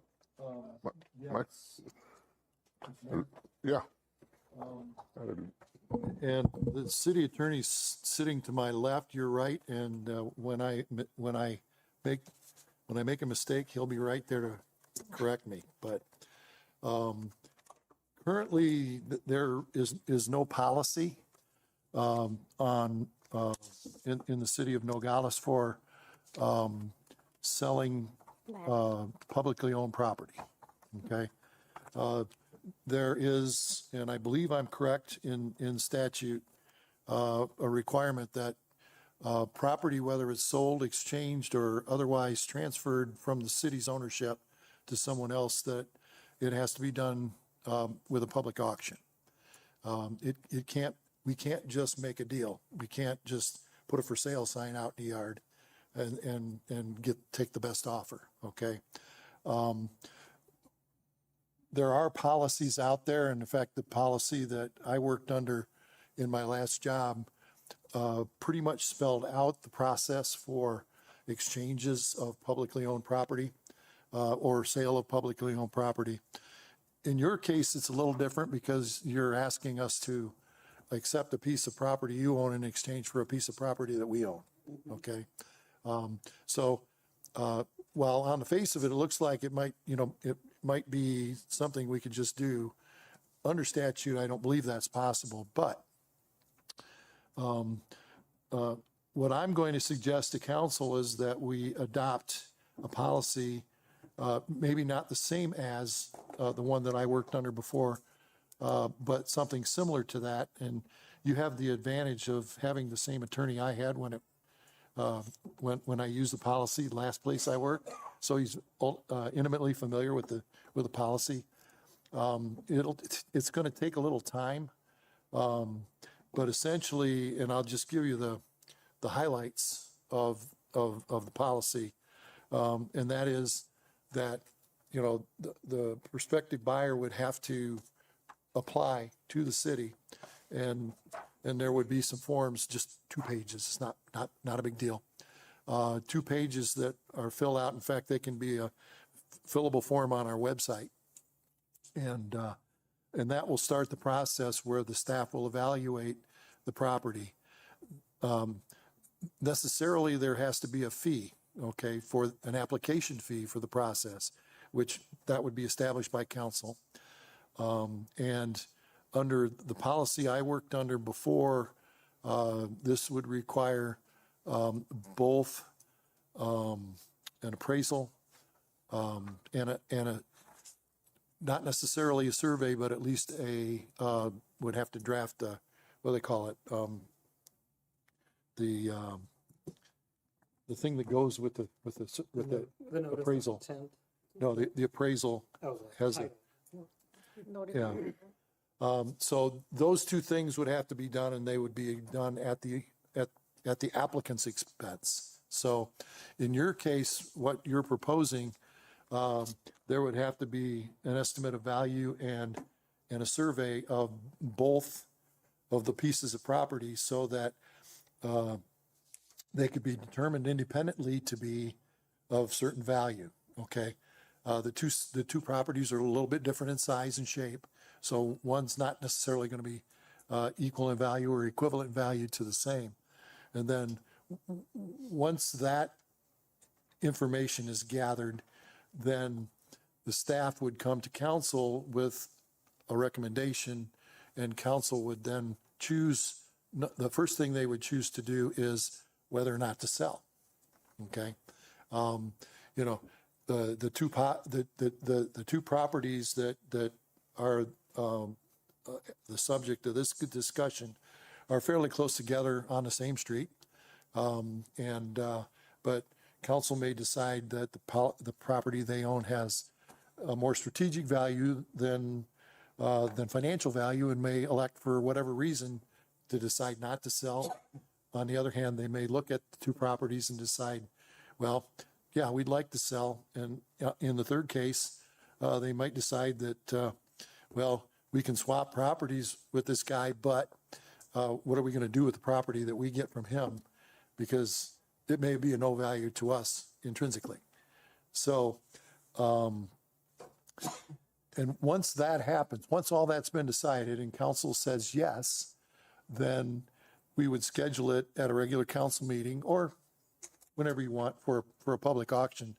I think the mayor's probably auctioned a few items off in his lifetime, so he would be eminently qualified to hold a public auction. And then in many cases, in my experience, unless it's a really hot piece of property, usually the only person who comes to the auction is the applicant. And at that point, you would tender your bid for the property, which usually ends up being about what the appraised value is. And then once the mayor has declared the successful bidder, then we would enter into the process of doing a property transfer. That's it in a nutshell. It's actually about 3 pages long. So my recommendation, and I have a copy of the ordinance here that Joe can use to draft something similar to bring to you for consideration. And depending on his schedule, I mean, he's, like I said, he's intimately familiar with this ordinance because he's modified it several times over the years. But you have to have you have to have clear information. You have to know what you got. You have to know what it's worth, and you have to have a public sale. So that was a long way of describing something that takes 1 sentence. So that would be my recommendation. Yeah. Turn We on don't, your- we don't turn know on- that yet, sir. Okay, Mr. Corey, turn on the mic, please. yeah, there's, Abajito. turn that little light green. There you go. Okay, if there's no money changing hands, is it a sale? I will tell you, there is a state statute that allows for exchange of substantially similar property values. It's ARS 9-407. But that has to be read in context with the existing, whether, is Nogales a charter city? Yes. Yes. So we've got to read it in, and I haven't read the charter in regards to how you dispose of real property, if it's even addressed in the Nogales charter. So we're going to have to look at that. One thing I think you're for sure going to have to do is get an appraisal on your property and the city property to make sure it's truly a substantial exchange of property. The statute goes on to say that there are all sorts of notice requirements that go with that. You have to publish a newspaper notice for 3 times, and then there's a notice of intent to do the exchange that has to be published for the public to know. So I think there are some processes we can get to. Right now, we're probably a little premature. But I think the one thing, if the council is interested in doing it, is we can start looking at appraisals. And I don't know if the city has appraisers on contract. Some cities just keep an appraiser on contract as a third-party contractor that they I can, can't tell you. yeah, that they can kind of push it out to or not. But it's probably doable unless the charter says you have to do it a certain way. And I'm filling in the blanks today for the regular attorney. Well, And I'll run it past him for sure. yeah, Mr. Estes was the one who suggested that I bring out the Bisbee ordinance to Yeah. use that as a template. Yeah. So- So there you go. So So it's going to take a little time. Question, who do I talk to at the city? Who do you talk to at the city? Yeah, you're Well, leaving. for purposes of exchange of property, that would end up going through the clerk's office. Okay, the new city manager. The new city manager would assist the clerk. Acting. The clerk's office actually does most of the administrative work that's involved with an exchange like this. So that would be Miguel. okay. Well, I'll make an appointment with you then. And we'll get started all over again. Okay. Is it something the council is interested in pursuing? Okay. Yeah. There you go. So we'll, I think, it's what I read in the charter and all that. It's basically, it's something doable, but we got to look, at values. Yeah. And if there's any, fees, who takes them. Right. And, I did not know about this application fee. If that's something that we have to inquire. That's But, your call, sir. But, Well, that's council's call, sir.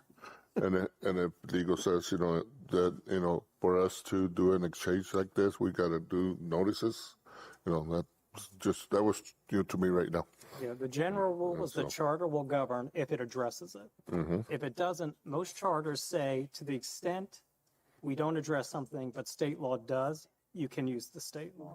So we're going to have to just do some homework on our end. It sounds like Mr. Estes, the regular attorney, has been looking at it with the city manager. So Right. we'll move it forward. Okay. So we'll move forward, my friend, Mr. Corey, and Mr. Mayor, it's not my intent to stand in your way, okay?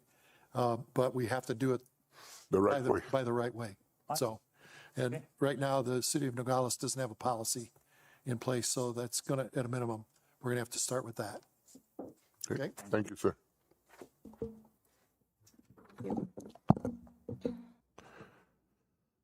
Now we go into number 9, orders. Public hearing, consideration possible action of orders number 2026-06-023. An order of the mayor and city council of Nogales, Arizona, adopting the official final budget for fiscal year 2026-2027 as present. Mayor, I think, I just want to say before we adopt the official budget, I think that we need to get a little proactive and kind of look ahead of some of the situations that we're facing with our, we're raising, well, we're not raising, but we're debating whether raising rates, and we gave pay raises, and there's some positions that are kind of overinflated there at Public Works. They have a project manager quality assurance position that was created, and it's not really being that beneficial for the city. We have the utilities superintendent that was also created just to, when supervisor could be doing that same work and not having to be paid so much. There's that civil CAD designer that our last city manager, again, put in place and to actually design, and he hasn't done any of that since he's been there. And at the same time, there's an employee there, an assistant that's actually an engineer that can do that same work. And so we need to cut the excess. We have too many people. There's the building inspector. Right now, he hasn't been on there, the one for building plan review and building inspector. They already have one that's there and is doing the work. We need to cut one of those positions off. And then another thing that was created was a senior administrative assistant that now is signing off on all kinds of things when there's no certifications. I think that position should be done away and go back to the normal secretarial work that used to be done. So these are these positions, if we cut back on some, we're going to be saving close to $250,000. And depending, with the perks and all, it could even be a little more. But there's a few that just need to be eliminated, and I think they should just be eliminated from the budget.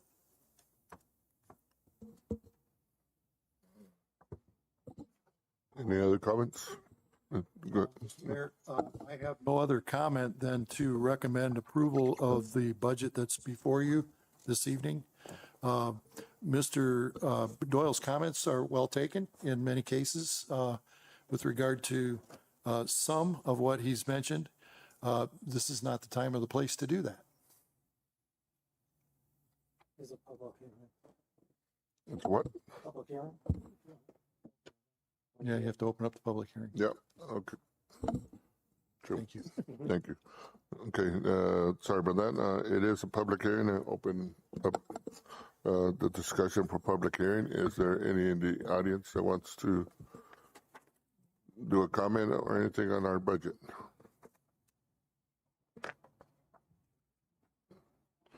We've heard, okay, Mr. Doyle, you made your comments. Anybody else have any comments on the budget?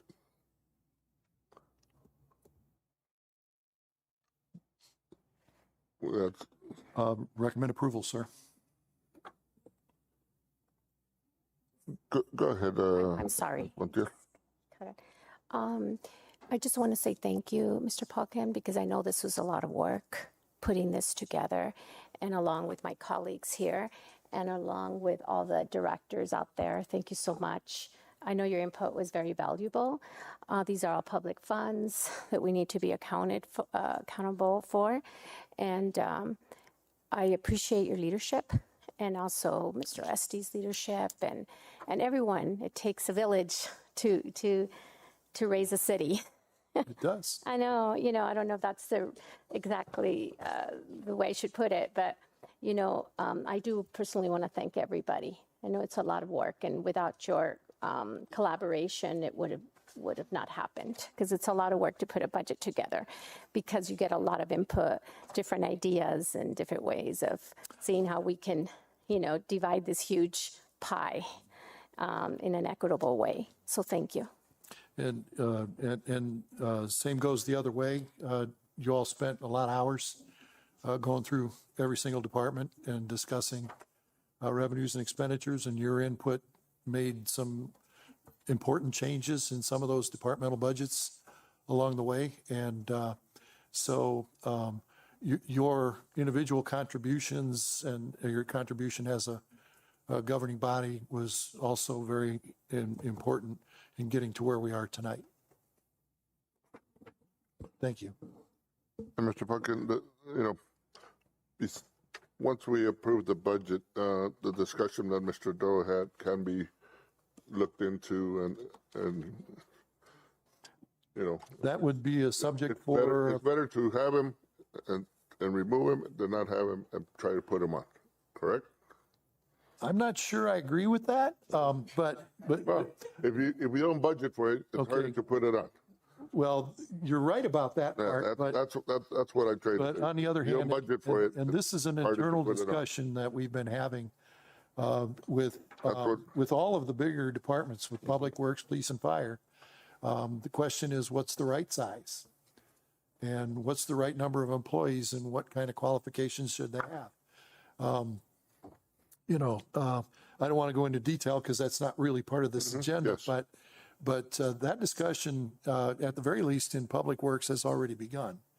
And, you know, we see it from, you know, on the ground, right where it is. And since, you know, Mr. Fitzer and Mr. Stewart are a fresh set of eyes in community development and in Public Works, they're seeing stuff that they're already taking action on. And you will be seeing some changes pretty rapidly. So. Okay. You know? Well, I still think there's some positions here that are a little top heavy. They're not being utilized by Public Works, and I hate to see employees just not doing anything or much of anything and getting a paycheck when we are still in a crisis situation for the city, and we have to be more accountable to our residents, to our taxpayers, because you know. It's that position as the civil CAD designer. You have an assistant engineer there that can do that work, and you know, and a lot of times she's running that office pretty much, and the other person is just really floating around. The building and plan review inspector, that's another one that he has. I think he's not even on the job right now, but you know, there's another person. It's not, you're not closing the hole. There's another person that's doing the work, and so we just have one too many there. Again, as far as a project manager and quality assurance, too bad my fellow council person's not here. He had a little bit to say about that. Again, the utilities superintendent, you could have a supervisor instead of paying $80,000 plus all the perks. You know, it's really up to our Public Works director. If he's qualified, like you say, we don't need all this personnel because all you need is supervisors that take orders from him. And so we're spending a lot of money, extra money. And again, it's the council's choice if that's what they want. But I think we're at a period where we should be a little more considerate with our taxpayers and expect a little more from our employees, and the positions that aren't really being taken care of by and somebody's just getting a check. Well, we need to put a stop to that and make sure that everybody's doing their fair share of the workload and not just collecting from the taxpayers. So that's my point of view. But I think we should take a vote on this, Mayor. Ms. Montiel, excuse me, Ms. Parada. This question's for legal. This is not the time and the place for this, right? We can do it later, further down the line, that we can take it into consideration, Correct. right? And we were told by Mr. Estes, this is time to, if we want to remove something, this is time to do it. You can remove, you can't add on, but you can remove. Yeah, the general rule with budgeting is once you set the budget, you obviously can't go beyond that budget. So a lot of times towns will be conservative and budget a little higher, knowing they're not going to spend that money, but also retaining the contingency in case there is some sort of event or something where you need to spend the money. But So we can't increase the amount, but we can certainly. Decrease it. That's what. Go ahead, Mr. Puck. Okay, so, well, Mr. Estes is technically correct, okay? We've gone through a long process here, which I might want to remind you started late. Didn't start till I got here. Should have been started in January. We managed to get it done. Maybe not to everyone's satisfaction, but it got done, and it got done with everybody's input.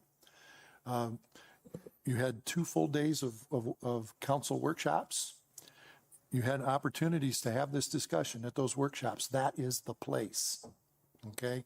And then you had another opportunity when you considered the tentative budget, which set the expenditure limit. That was the place. Okay?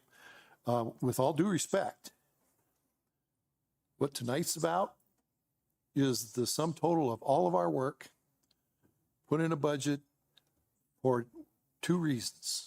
The first reason is to hold this public hearing and get input from the public if they wish to do so. And the second reason we're here is to adopt the work you've done. Okay? In order to even begin to think about removing items from the budget, we might as well put the tables back out in the room and have a couple more days of budget sessions. That's what you're talking about. The opportunity was there. Okay? Now, I've been hearing from both direct and indirect comments from council members, 2 in particular, that they want to eliminate positions. Well, I've already answered that question by telling you that that's an ongoing effort that is currently taking place. And some of the positions you mentioned are some of the targets. Now, you can choose to believe us or not, okay? But we are looking for places to eliminate expenditures that are going to help you, especially in your enterprise fund accounts, where quite frankly, one of them is a complete disaster. And so now, do you think that we just sit there and let this crap happen? Okay, wait a minute. This is budget number 38 for me, okay? I've been around the block and I've had these debates for 38 years, okay? We're going to eliminate the problems, but you need to eliminate the problems the right way. You don't sit up here and decide that you're going to get rid of these 6 people now, tonight. You can't do that. And besides, the city's personnel manual, if you cut those jobs, then those people are still entitled to move to another job that's open within the city. So you don't solve the problem doing it that way. No, but You exacerbate the problem. But you're deflating these titles that we're paying a big amount of money for, and you're still putting the work in another position, which is good. And there's nothing wrong with that. What I want is for people to earn their keep, earn their paycheck. That's what I'm addressing this problem about. And then one of the problems here that I'm harping on, and the mayor knows about it, we're probably going to have discussions down the road with the county on trying to merge on certain positions that these people are going to still have to find another position, because I guess you're not aware of that. I am fully aware of that, and I've had that conversation with those 3 gentlemen sitting there. Okay, so that's something that's going to be coming up, and you're not going to be here. But I'm sorry, Mr. Doyle, but we're already ahead of you. Well, then why are we keeping these positions and paying out when we still might have to send them somewhere, to another position to work? You're just going to have to wait and see. There's a personnel process. So it's a wait and see process. Is that, You're not going to be waiting very long, I guarantee it. Okay, all right, then that's good. I just wanted to make sure that the residents here know that we're doing something to alleviate some of the excess costs. We don't want to be looked at with eyes that we're not being diligent. Let's put the shoe on the other foot. Mm-hmm. I've been here 3 months. How long have you been here? Long enough. Why aren't the problems solved already? Oh, if I had more of a say-so than just addressing the city managers that have failed us so miserably, yes, things would have changed. But no, we have to go through you guys. We're here to let you know about the problems, and hopefully you resolve them. Well, that's a really good answer. That's what we pay you for, right? That's a pretty good answer, Mr. Okay, Doyle. thank you. But you've still been here a lot longer. Yes, sir. And I've seen these problems, and I know they exist. Mm-hmm. That's why I know. That's why I know, because I've been here long enough. Well, I'd say Nothing got fixed. Thank you, sir. We had a motion motion and a second. All in favor? Aye. All opposed? Motion passes. Actually, Thank you very much. public hearing close. Then,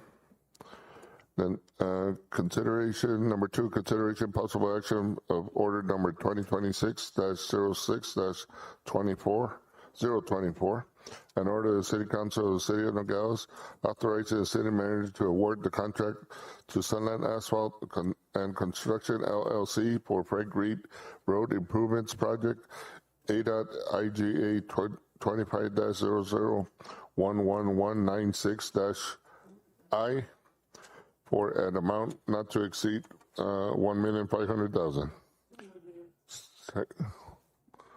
Do you have a second? Did we get a second? Second. Okay. Go ahead. Before, if you have any questions for Mr. Stewart, but I did want to report to you that our lobbyist sent me a message this morning. As you know, the state budget got passed. Finally. Kinda. And there were some clawbacks, but because we were proactive, and Extension. Mayor, you were part of that proactive, getting with our state representatives and others to make sure, because we knew that these projects were on the chopping block. So we were able to Sustain. make that happen. And I did get a report today that these projects are still in the budget. Do you have a comment? I got a comment. We approved Industrial Road 2 months ago? Last month, yeah. Last month or 2 months ago? When are we going to see a pick or a shovel over there? We haven't I seen think any. you ought to do a ribbon cutting. Mr. Mayor and Council. Haven't seen people say you approved it, but nothing's being done. We started construction about 2 weeks ago. We're going to, it's all preliminary now, starting nights, starting next Monday. We're going to go to full blast on replacing curb, replacing water line. It's about 3 weeks in our schedule. It was more than we anticipated. So that sends us into July for actually pulverizing the pavement. We're going to cement treat the base and then mill and fill that out and start our paving process mid July. So Now I got bad news for you. We get monsoons July, August, and I'm a rancher. Hopefully we get lots of them. And I've been assured that Have the contractors been aware of the situation of the potential issues? And I don't want to go back to what they call them, order exchange. What is it? Change order? Change orders. right. Because hopefully they know what they're getting into and when they're getting into. A great point, Mr. Mayor. So we've made it very clear that every step of the process, we're having what we're calling a pre-construction meeting to discuss all of the critical items, including weather. And one of the things we'll be doing before we open up the pavement is having that 1 week look ahead and saying, what's it going to take to get this work done this week? And if there's any weather, we're going to push it till the next week to discuss. So that's been an agreement we've made up front. Yeah. Thank you. Any other discussion? Nada? Go ahead, Vice Mayor. Yes, sir. What part of Frank Reed is going to take place? What part of Frank Reed? Need help? From Blank. we're pretty much just Left out? west of the bridge, Thank all the way to Grand Avenue. Right. I want to say right in East- front of the east of high the bridge? school. Does it make sense? West of the bridge, where we stopped, almost where the housing finishes, where the downgrade is, Okay. all the way to Grand Avenue. About 3,000 feet of it. Yeah, Okay. Thank you. Thank you. you're welcome. With that said,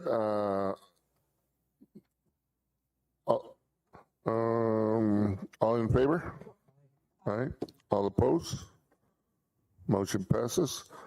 Next, we move to number 3, consideration possible action of order number 2026-06-025, an order of the City Council of the City of Nogales, Arizona, authorizing the city manager to award a contract to Sunland Asphalt and Construction LLC for the La Quinta Road Improvement Project, ADOT IGA 25-0011198-I for an amount not to exceed $1,800,000. Second, Second. any discussion? Yes, this is extremely similar to the last item on your agenda. Yes. It's very similar to the last item on your agenda. It's just in the same neighborhood. And if there's any questions, you can address Mr. Stewart. Go ahead. If I may, Mr. Mayor, Council. I personally was responsible for this agenda item, and there's a typo in it. And it's something I need to bring forward because the contractor that we're awarding it to, proposing to, is not Sunland, it is Cactus Asphalt. It's who? I have that rewritten order, if I may bring that forward. Yes, please, so that we make a correction before.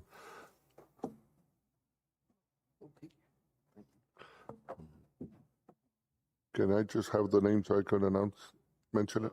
Cactus Asphalt. Okay. So the motion was made for, legal, the motion was made for Sunland Asphalt and Construction LLC. We need to retract the motion and or just correct the Whoever made the motion, do you Miss- agree to amend Ms. Melendez? to the proper contracting party, which is Cactus Asphalt? So then I You agree?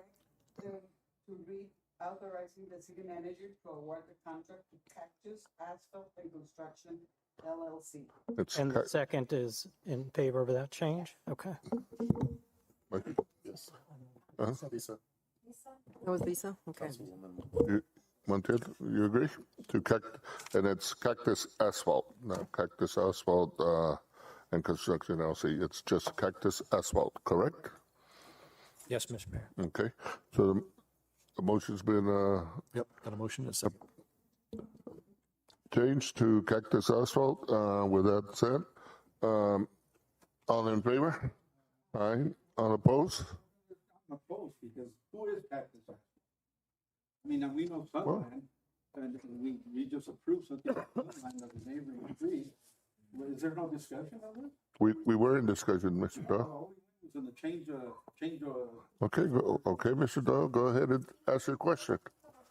Ask your question. Okay, so who is, I didn't hear who Cactus Asphalt is. So I'll back up and say we selected 3 contractors off of the 1 GPA contract that follows the state statute, Arizona Revised Statute Title 34 in selecting GOCs. We contacted 3 of them. 1 of them turned us down. The other 2 were smaller companies that we couldn't interest in the work. So we ended up going with Sunland on 2 of them, a larger one last month, and then the smaller one this month. Cactus actually is a very well-known firm in the Phoenix area, and they do work throughout the entire Southwest. Their specialty is pavement, and myself and other staff have worked with Cactus before, and we have great confidence in their abilities. So you have some past experience. Direct experience, yes, sir. Oh, I appreciate that. And in Sunland, how was it that we ended up with awarding 2 different companies? Is that for the? I gave the other contractor that we chose to ask for a proposal, a JOC proposal on a week to get that to us. I was kind of under the gun. I thought our funds would be clawed back from ADOT. And at some point I had to make a decision. I needed a number and I asked who could do it. And someone said they could put the numbers on it. Now this is not to be constructed until after monsoon seasons, both of these. And so I didn't press the contractors for a construction schedule. I pressed them to get a proposal to me so I could get it into this budget. Into this council meeting to get the contract locked in so that ADOT would see we have these funds encumbered. So they will be doing it before winter sets in. Oh, yes. Both contractors committed to doing it October, November. Well, November starts getting cool and they start laying asphalt, it could be a problem. And Microphone, please. I'm confident if we work during the daylight hours in this region, we'll be okay. That's what happened to Frank Reed before. And paving is my specialty, construction is, and so I tend not to let people down with that. All right. Thank you. Ms. Montiel? I'm You have- just curious, Eric. Eric, I'm just curious. Do local companies apply? Go out for bidding? I should say better. So there's multiple Just different curious. cooperative use kind of programs out there. This one, the Nogales is a member of, and so it makes it easy for us to purchase through. And unfortunately, not all smaller contractors or local contractors in Tucson are members of this. I think there was one in Tucson. Ideally, as we move forward with our in-house CAD designer and things like that, these things would be designed ahead of time. We won't have ADOT, clawback schedules to deal with, and we'll design these, bid them out, and then consider low bid for these things. And that way, to me, it's a more fair process, and you're also splitting up the work amongst all of the qualified contractors who are interested in this work. This measure, when I arrived 3 months ago, was to keep our $6.2 million from being clawed back, essentially. And so this item is the last in that. And I also wanted to note, out of the $6.2 million of the funding we actually already have for this, the total of these three are 6.05 million dollars. So we're under budget Budgeted. with all of these projects. So Okay, thank hope that answers your thank you. Vice Mayor? You have it? Okay, thank you. I think we've already voted except for Mr. Doyle, haven't we? Okay, Mr. Doyle. All in favor? Aye. Mr. Doyle? Aye. Thank you. All opposed? Motion passes. Thank you. Item 4, consideration possible action of order number 2026-06-026, an order of the City Council of the City of Nogales, Arizona, authorizing the establishment of projects and acceptance of congestion mitigation, air quality CMAQ funds for the Nogales PM 2.5 non-attainment area. Do I have a second? Second. Thank you. Any discussion? All in favor? Aye. All opposed? Motion passes.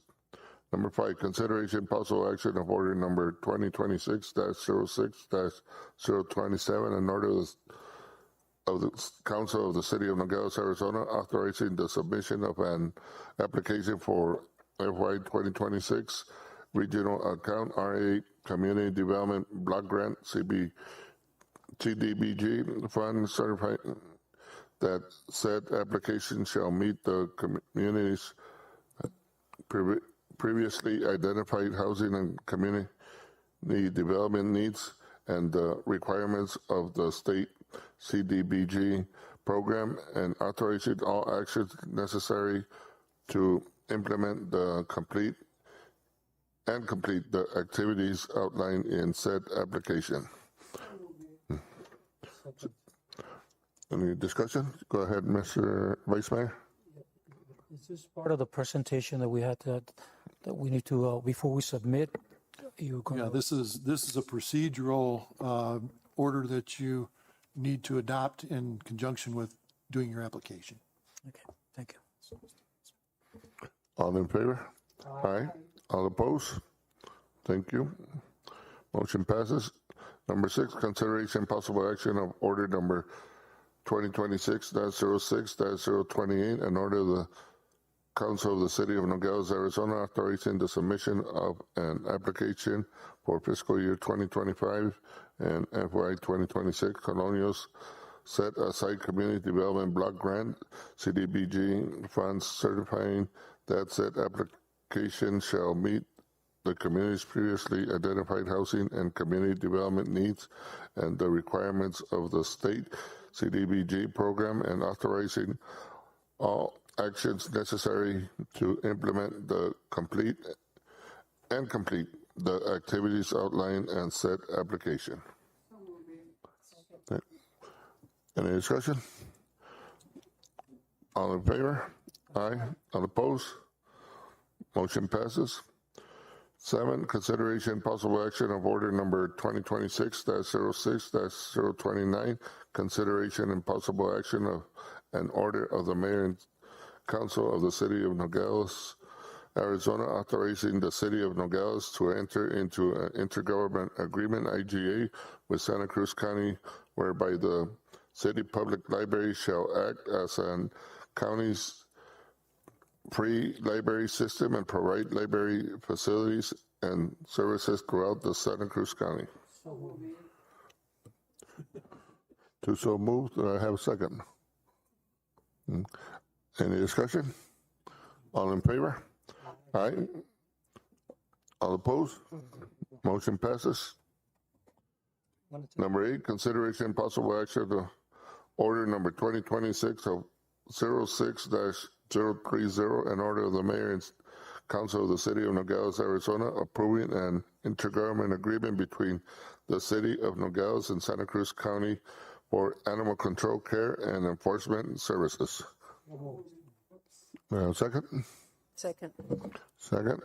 Any discussion? All in favor? Aye. All opposed? Motion passes. Thank you, General. Thank you, gentlemen. Move to go into executive session. Second. All in favor? Aye. We'll go to executive session. We'll take a 10-minute break.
Reconvene from executive session.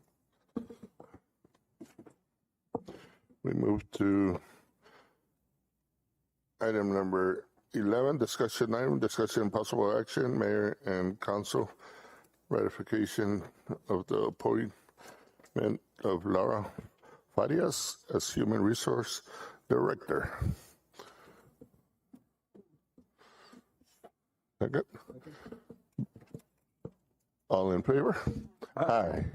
Ms. Laura? All opposed? Congratulations, Ms. Laura. Could you please come up to the mic and give us a little presentation of yourself? Introduction. Muchas felicidades. Ya me dijeron que eres de Nogales. Muchas gracias. Es un placer estar aquí. Muchas gracias por la invitación. Thank you for Tiene que ser en having me. inglés porque no te entiende. Thank you so much for having me. Okay. Well, I replied because you spoke to me in Spanish. So Yes, thank thank you you. for having me tonight. It's a pleasure and a privilege to be here tonight with you. Thank you. My name is Laura Bennett Farias. I am from Nogales, Sonora, Mexico. That's my hometown. I grew up in Tucson, Arizona, most of my life. I've been in human resources for 12 years, so this opportunity comes as a great opportunity for me. I'm excited about it. I'm excited as to the work that I can do here and what I can contribute, along with the skills that I've acquired in the last 12 years. Thank you. And on behalf of the city, we can want to thank you for taking the opportunity and applying for this, because I think you're going to be a good fit in our work employment and with our employees and all that. So anything that you need from the mayor's office, my doors are open. And I think council is open to any discussions that you want to have with anybody. So congratulations and thank you for welcome to the team. I'm happy to be here. Thank you. Thank you again. Thank you.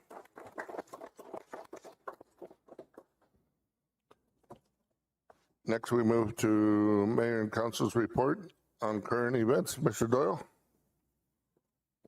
Well, Dear Mayor, I've been busy in other things, and I don't have a lot to report on the events that have been going on. Thank you. Ms. Melendez? We're going to have an event on Saturday the 20th with the Matadores across the line. And the event is going to be to sponsor scholarships from students here in Nogales. The event is going to be at the Coliseo in Nogales, and the tickets are $20. So if you're interested, I have a lot of them. And I wish you could join us. It's going to be a nice event and for a nice cause. ¿Qué día es? The 20th. Next Wednesday. No. June the 20th. It's a On the Saturday. Saturday. Uh-huh. Next Saturday. Next Saturday. Thank you. Ms. Montiel? Yeah, I just want to remind, I don't have to remind the public about 4th of July. David is out there. Thank you, David, for collaborating and helping the mayor's office and myself organize the 4th of July. You've become an expert in doing this, huh? And so the fireworks have been ordered and the music's all lined up, and we've got a great show ahead and can't wait. And again, thanks, David and your team for helping me and the mayor organize the 4th of July again. Thank you, and looking forward to it. And we have flyers, Mayor, all over the city, and banners. You guys put some banners out there. The banners are great. Good idea about having them made a little differently now. But any questions about the parade? The parade is going to start a little later, right, David, at 10:30, because there's going to be a flyover. And organized by Dan Diligis, and along with the police department and Parks and Rec. And I'm really excited about that, Mayor, because we're gonna have a couple of jets going through the city of Nogales. And that's why they moved the parade to 10:30. It's going to start downtown, and the route is on Morley. 11:15. 11:15, thank you for that correction. 11:15, the parade starts 11:15, and then the flyover is at 11:30. Same route as last year, starting behind Morley and going down all the way from, going down Morley all the way to the baseball stadium, as we have every year. So, thank you. Hold on, go back to Ms. Menendez. I have a question. I have been asked about the applications for the parade, and I've been sending them here because apparently last year they were here. And in here, they don't know anything about it. Can you imagine? They told these two people that they knew nothing about the parade. So we should at least let them know. Mr. Mayor, I got a call earlier today regarding the forms, and I told them to send them to Parks and Rec. It wasn't you. It was the people here because, sorry, it was the people from the water department. Who else can they ask if nobody is up front? That's why our next step, we should have somebody right there. I've always said that we need You somebody gotta there. go back to the reception. Yes, we all agree. Would you do me a favor and hire receptions before you leave? Within 24 It'll be a good idea because everybody is complaining, really. It's in the works. Please. Oh, good. Thank you. Let me tell you. It's in the works. And I want to get in between Ms. Menendez's talk, but this phone system, It's terrible. it's not a good old I agree. functioning. So whenever anybody tells you after I'm gone that I didn't answer the phone, it's because I didn't know how.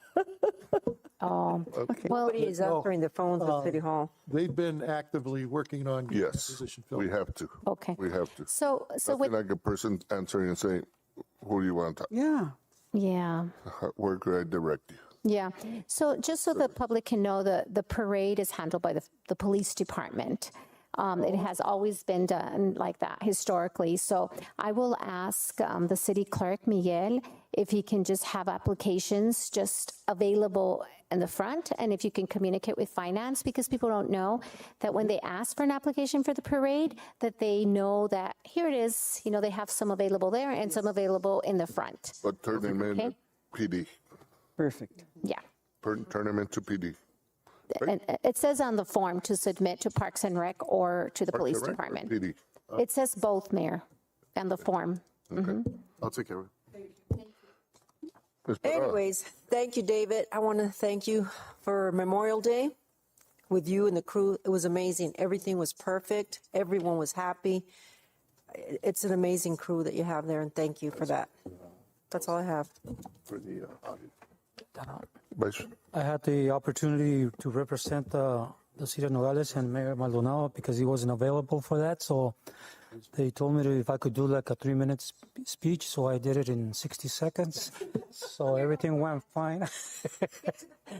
But everything was fine. And we went up to the VFW, and I want to thank the city manager, the mayor, the council for approving the support for the American Legion and for the VFW, so the people could join us up there for some carne asada and sodas and stuff like that. Thank you. So that's all, Mr. Mayor. Thank you. And, and I want to thank you, Mr. Vice Mayor. I did have a family unexpected issue for Memorial Day. Unfortunately, I had a loss of a brother-in-law, but I had to leave town. But I appreciate for being my representative at the memorial events. Ms. Parada, thank you for understanding on my unexpected travel. But we've been busy. I was with the governor up in Tucson, and one thing that we were talking is the screwworm issue and the cattle.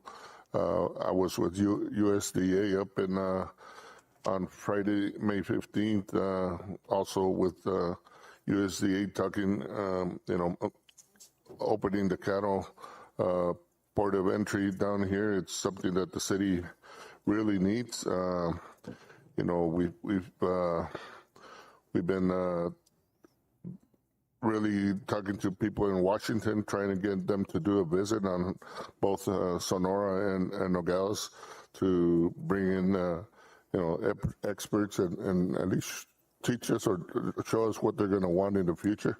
Not that whenever they decide to open, we're not going to be prepared. So we haven't heard much on that. One thing. Coming early, you know, the end of the month through Little League, I'm gonna have starting on the this Friday, next Friday, the 19th. We're gonna have at 6 p.m. from 6 p.m. to 8 p.m. We're gonna have the Little League closing ceremony. So you're all invited at Little League Park.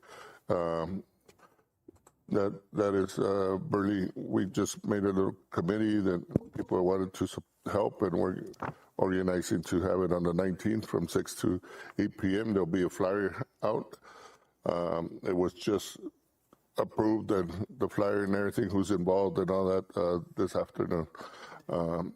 The other thing, on the Friday the 26th, we start district tournaments. And I'll say it right now, we've had district tournaments the last 14 years that I've been a district administrator, assistant district administrator in Nogales. And it's something great for the kids.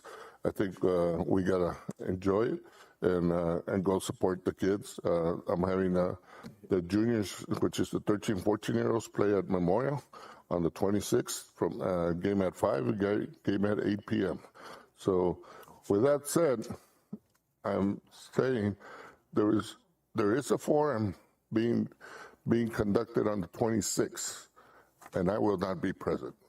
I have the duties to Little League. I've had it, and I will not be present. I will send a statement. When I was asked for the forum, I told them that day I was very busy and that I wouldn't be available. And I asked them for time change, and they did not try to work with me, so I'll be sending a statement and about me not being present because I've got my other commitment. So I don't want Chismes to go out there saying why I wasn't there. Okay? Yes, sir. Go ahead. No. I just want to remind everybody, Mr. Melendez was telling me about the conference at the Cities and Towns, and there's been some changes because we didn't get information on time, right? So they're going to change the lodging. Is that for the location? Yes. So after I spoke to you guys, I went in 2 or 3 days later to do the reservation, and it was already full. And I told you since day one.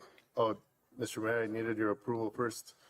But I think by the half of the first day when it was open, it was already full. Oh, it gets Yeah. full like that. Yeah, So then there's a That's why I warned you. we're gonna be reserving at the yes. It's about the recommendation from the League of Cities was they gave us a list of 5, and they're all about 6 to 7 minutes from the venue. Are they going to do shuttles? No, but we could rent a van or if needed, but we will all have the vehicles. So Sorry, Miguel, but I know how full they get. Like I said, it was book and worry about the rest later. That's the way you got to work it. You got to book and worry about you could cancel later. next year, if I'm still here, Mr. Mayor, I'll do that. My experience tells me You guys, you got to book and worry about the cancellation is easy. Or get on the board. Yeah. If you're a board member, you've got a hotel room. Yeah. So no rooms at we are on the waiting list though, just in case something comes up. We're already on the list. Let me try to pull some strings. All right. Yeah, because it's not as enjoyable having to drive after the events and all that. Okay. All right. Besides that, I mentioned about the tournaments, and you're good. And, you know, I want to thank Mr. Pocket. You know, I know it's temporary, your last full meeting, but I want to thank you for all the help and support you gave the community. You know, one thing even though we had good high and lows and all that, I think you made 7 new friends. 8. Thank you. So thank you for supporting the city. Appreciate that, sir. All right. Yeah. Well, that's it. One more. I just want to say thank you for everything. We're really going to miss you. Really. Thank you for. And if you change your mind, remember, think about us. Yeah, there's more than one mind you have to change. Don't worry. No, Mr. Puckin, thank you. There were some good moments. I know we had our differences, but, you know, thanks again for coming in and keeping the reins on the city. Thank you. And if you don't mind, I can't walk away without saying a few words. Go ahead, sir. That's not in my DNA. It's been educational, instructional, all kinds of adjectives. But I agree with you, Mr. Mayor. I made 7 new friends, and I made a whole staff worth.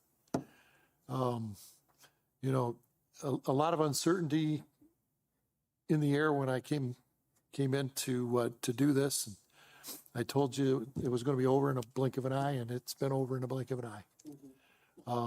But while we were blinking, you know, we went from start to finish with a city budget.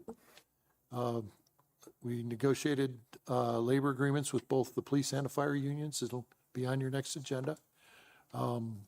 We put the finishing touches on both of them this week, and I want to say this because I truly believe it. I'm a old school guy from a collective bargaining state who didn't have a choice. When I became mayor, we had to, you know, we had to bargain collectively, and there were high stakes because the civilian unions had the right to strike. So there was a little bit different atmosphere, and I got to say wasn't a positive one because everybody knew that. And then I didn't do anything in Colorado because they're a right to work state, and no bargaining units were allowed. And then I came to I came to Arizona 20 years ago, and the Bisbee City Council had just elected to recognize their 3 unions for meet and confer purposes. And all of my neighbors around me in Cochise County said, "Oh my God, you did that." Well, I didn't, but council did. But having had the collective bargaining experience, it was like kind of fun. And it was an opportunity to build relationships. And I think the experience that I've had here dealing with the police and the fire groups built relationships. And I actually, I mean, we had a couple of tense moments, but you're always going to when you're talking wages and benefits. But the bottom line is that how do you come out on the other end, and how do you feel about how you came out on the other end? And I feel pretty confident, and you can talk to them for sure, that we not only forged a good agreement with both of them, we also forged a good relationship with both of them. And so, and they did exactly what you guys are doing right now. I said, "Do you think you can stay?" And I mean, I think we succeeded because they didn't ask me to leave. So, you know, and you got to add in the recruitment. You know, that was a major undertaking for all of us. May or may not turn out the way we like. However, it was something that had to be done. You all got started on it the same day that you brought me back, and we went through a pretty intense process together on that. And after all that, we ran the city too. And I think one of the firefighters says, well, I think you left it better than you found it.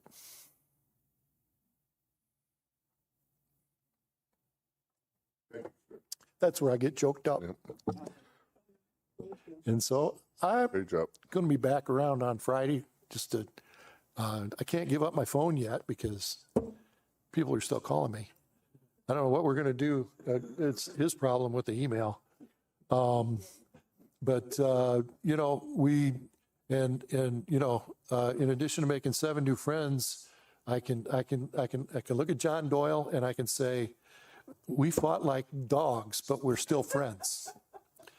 And we may differ on policy, but we don't have to differ as individuals. I think that's the step that we've lost in American politics. That's one reason why I stopped running for public office, was because of the lack of civility that is involved with being in politics. And not that it's a whole lot better from this end, but it's still better. You know, I think we accomplished some things. We pointed out some things that we haven't done that we need to do. I hope that the advice that the staff and I have been able to give you will guide you in the near future into helping to put the city on a little bit more sound footing. All the pieces are in place. The auditor told me yesterday on the phone to blame her for the delay. Well, it is her fault, quite frankly. Every time we give them 5 things, they come back to us with 5 more. Audits have changed a lot in the last 20 years. They were just strictly about numbers. Now they want to know your firstborn's name and birthday and everything else.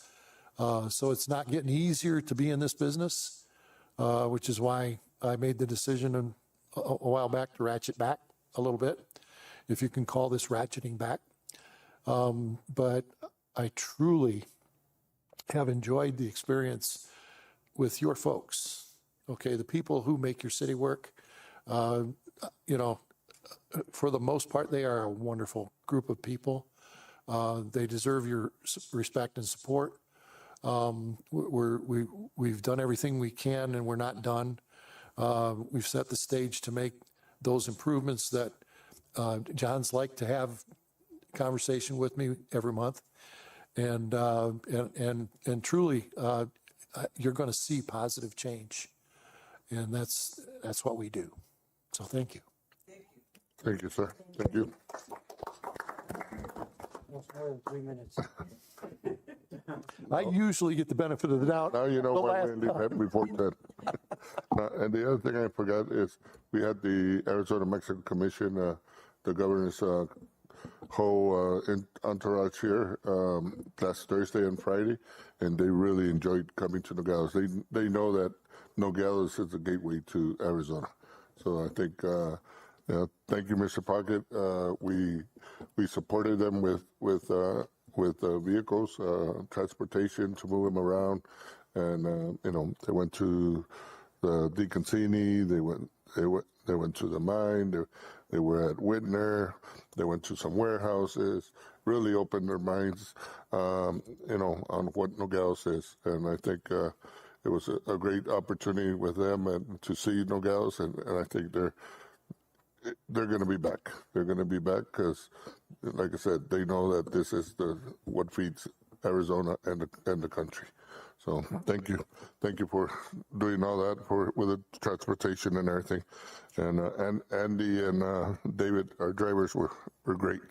They really did a great job. With that said, any future agenda items? We'll send them to him. Okay.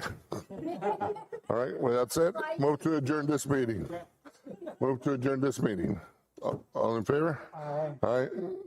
All opposed? Meeting adjourned. Thank you. Good night.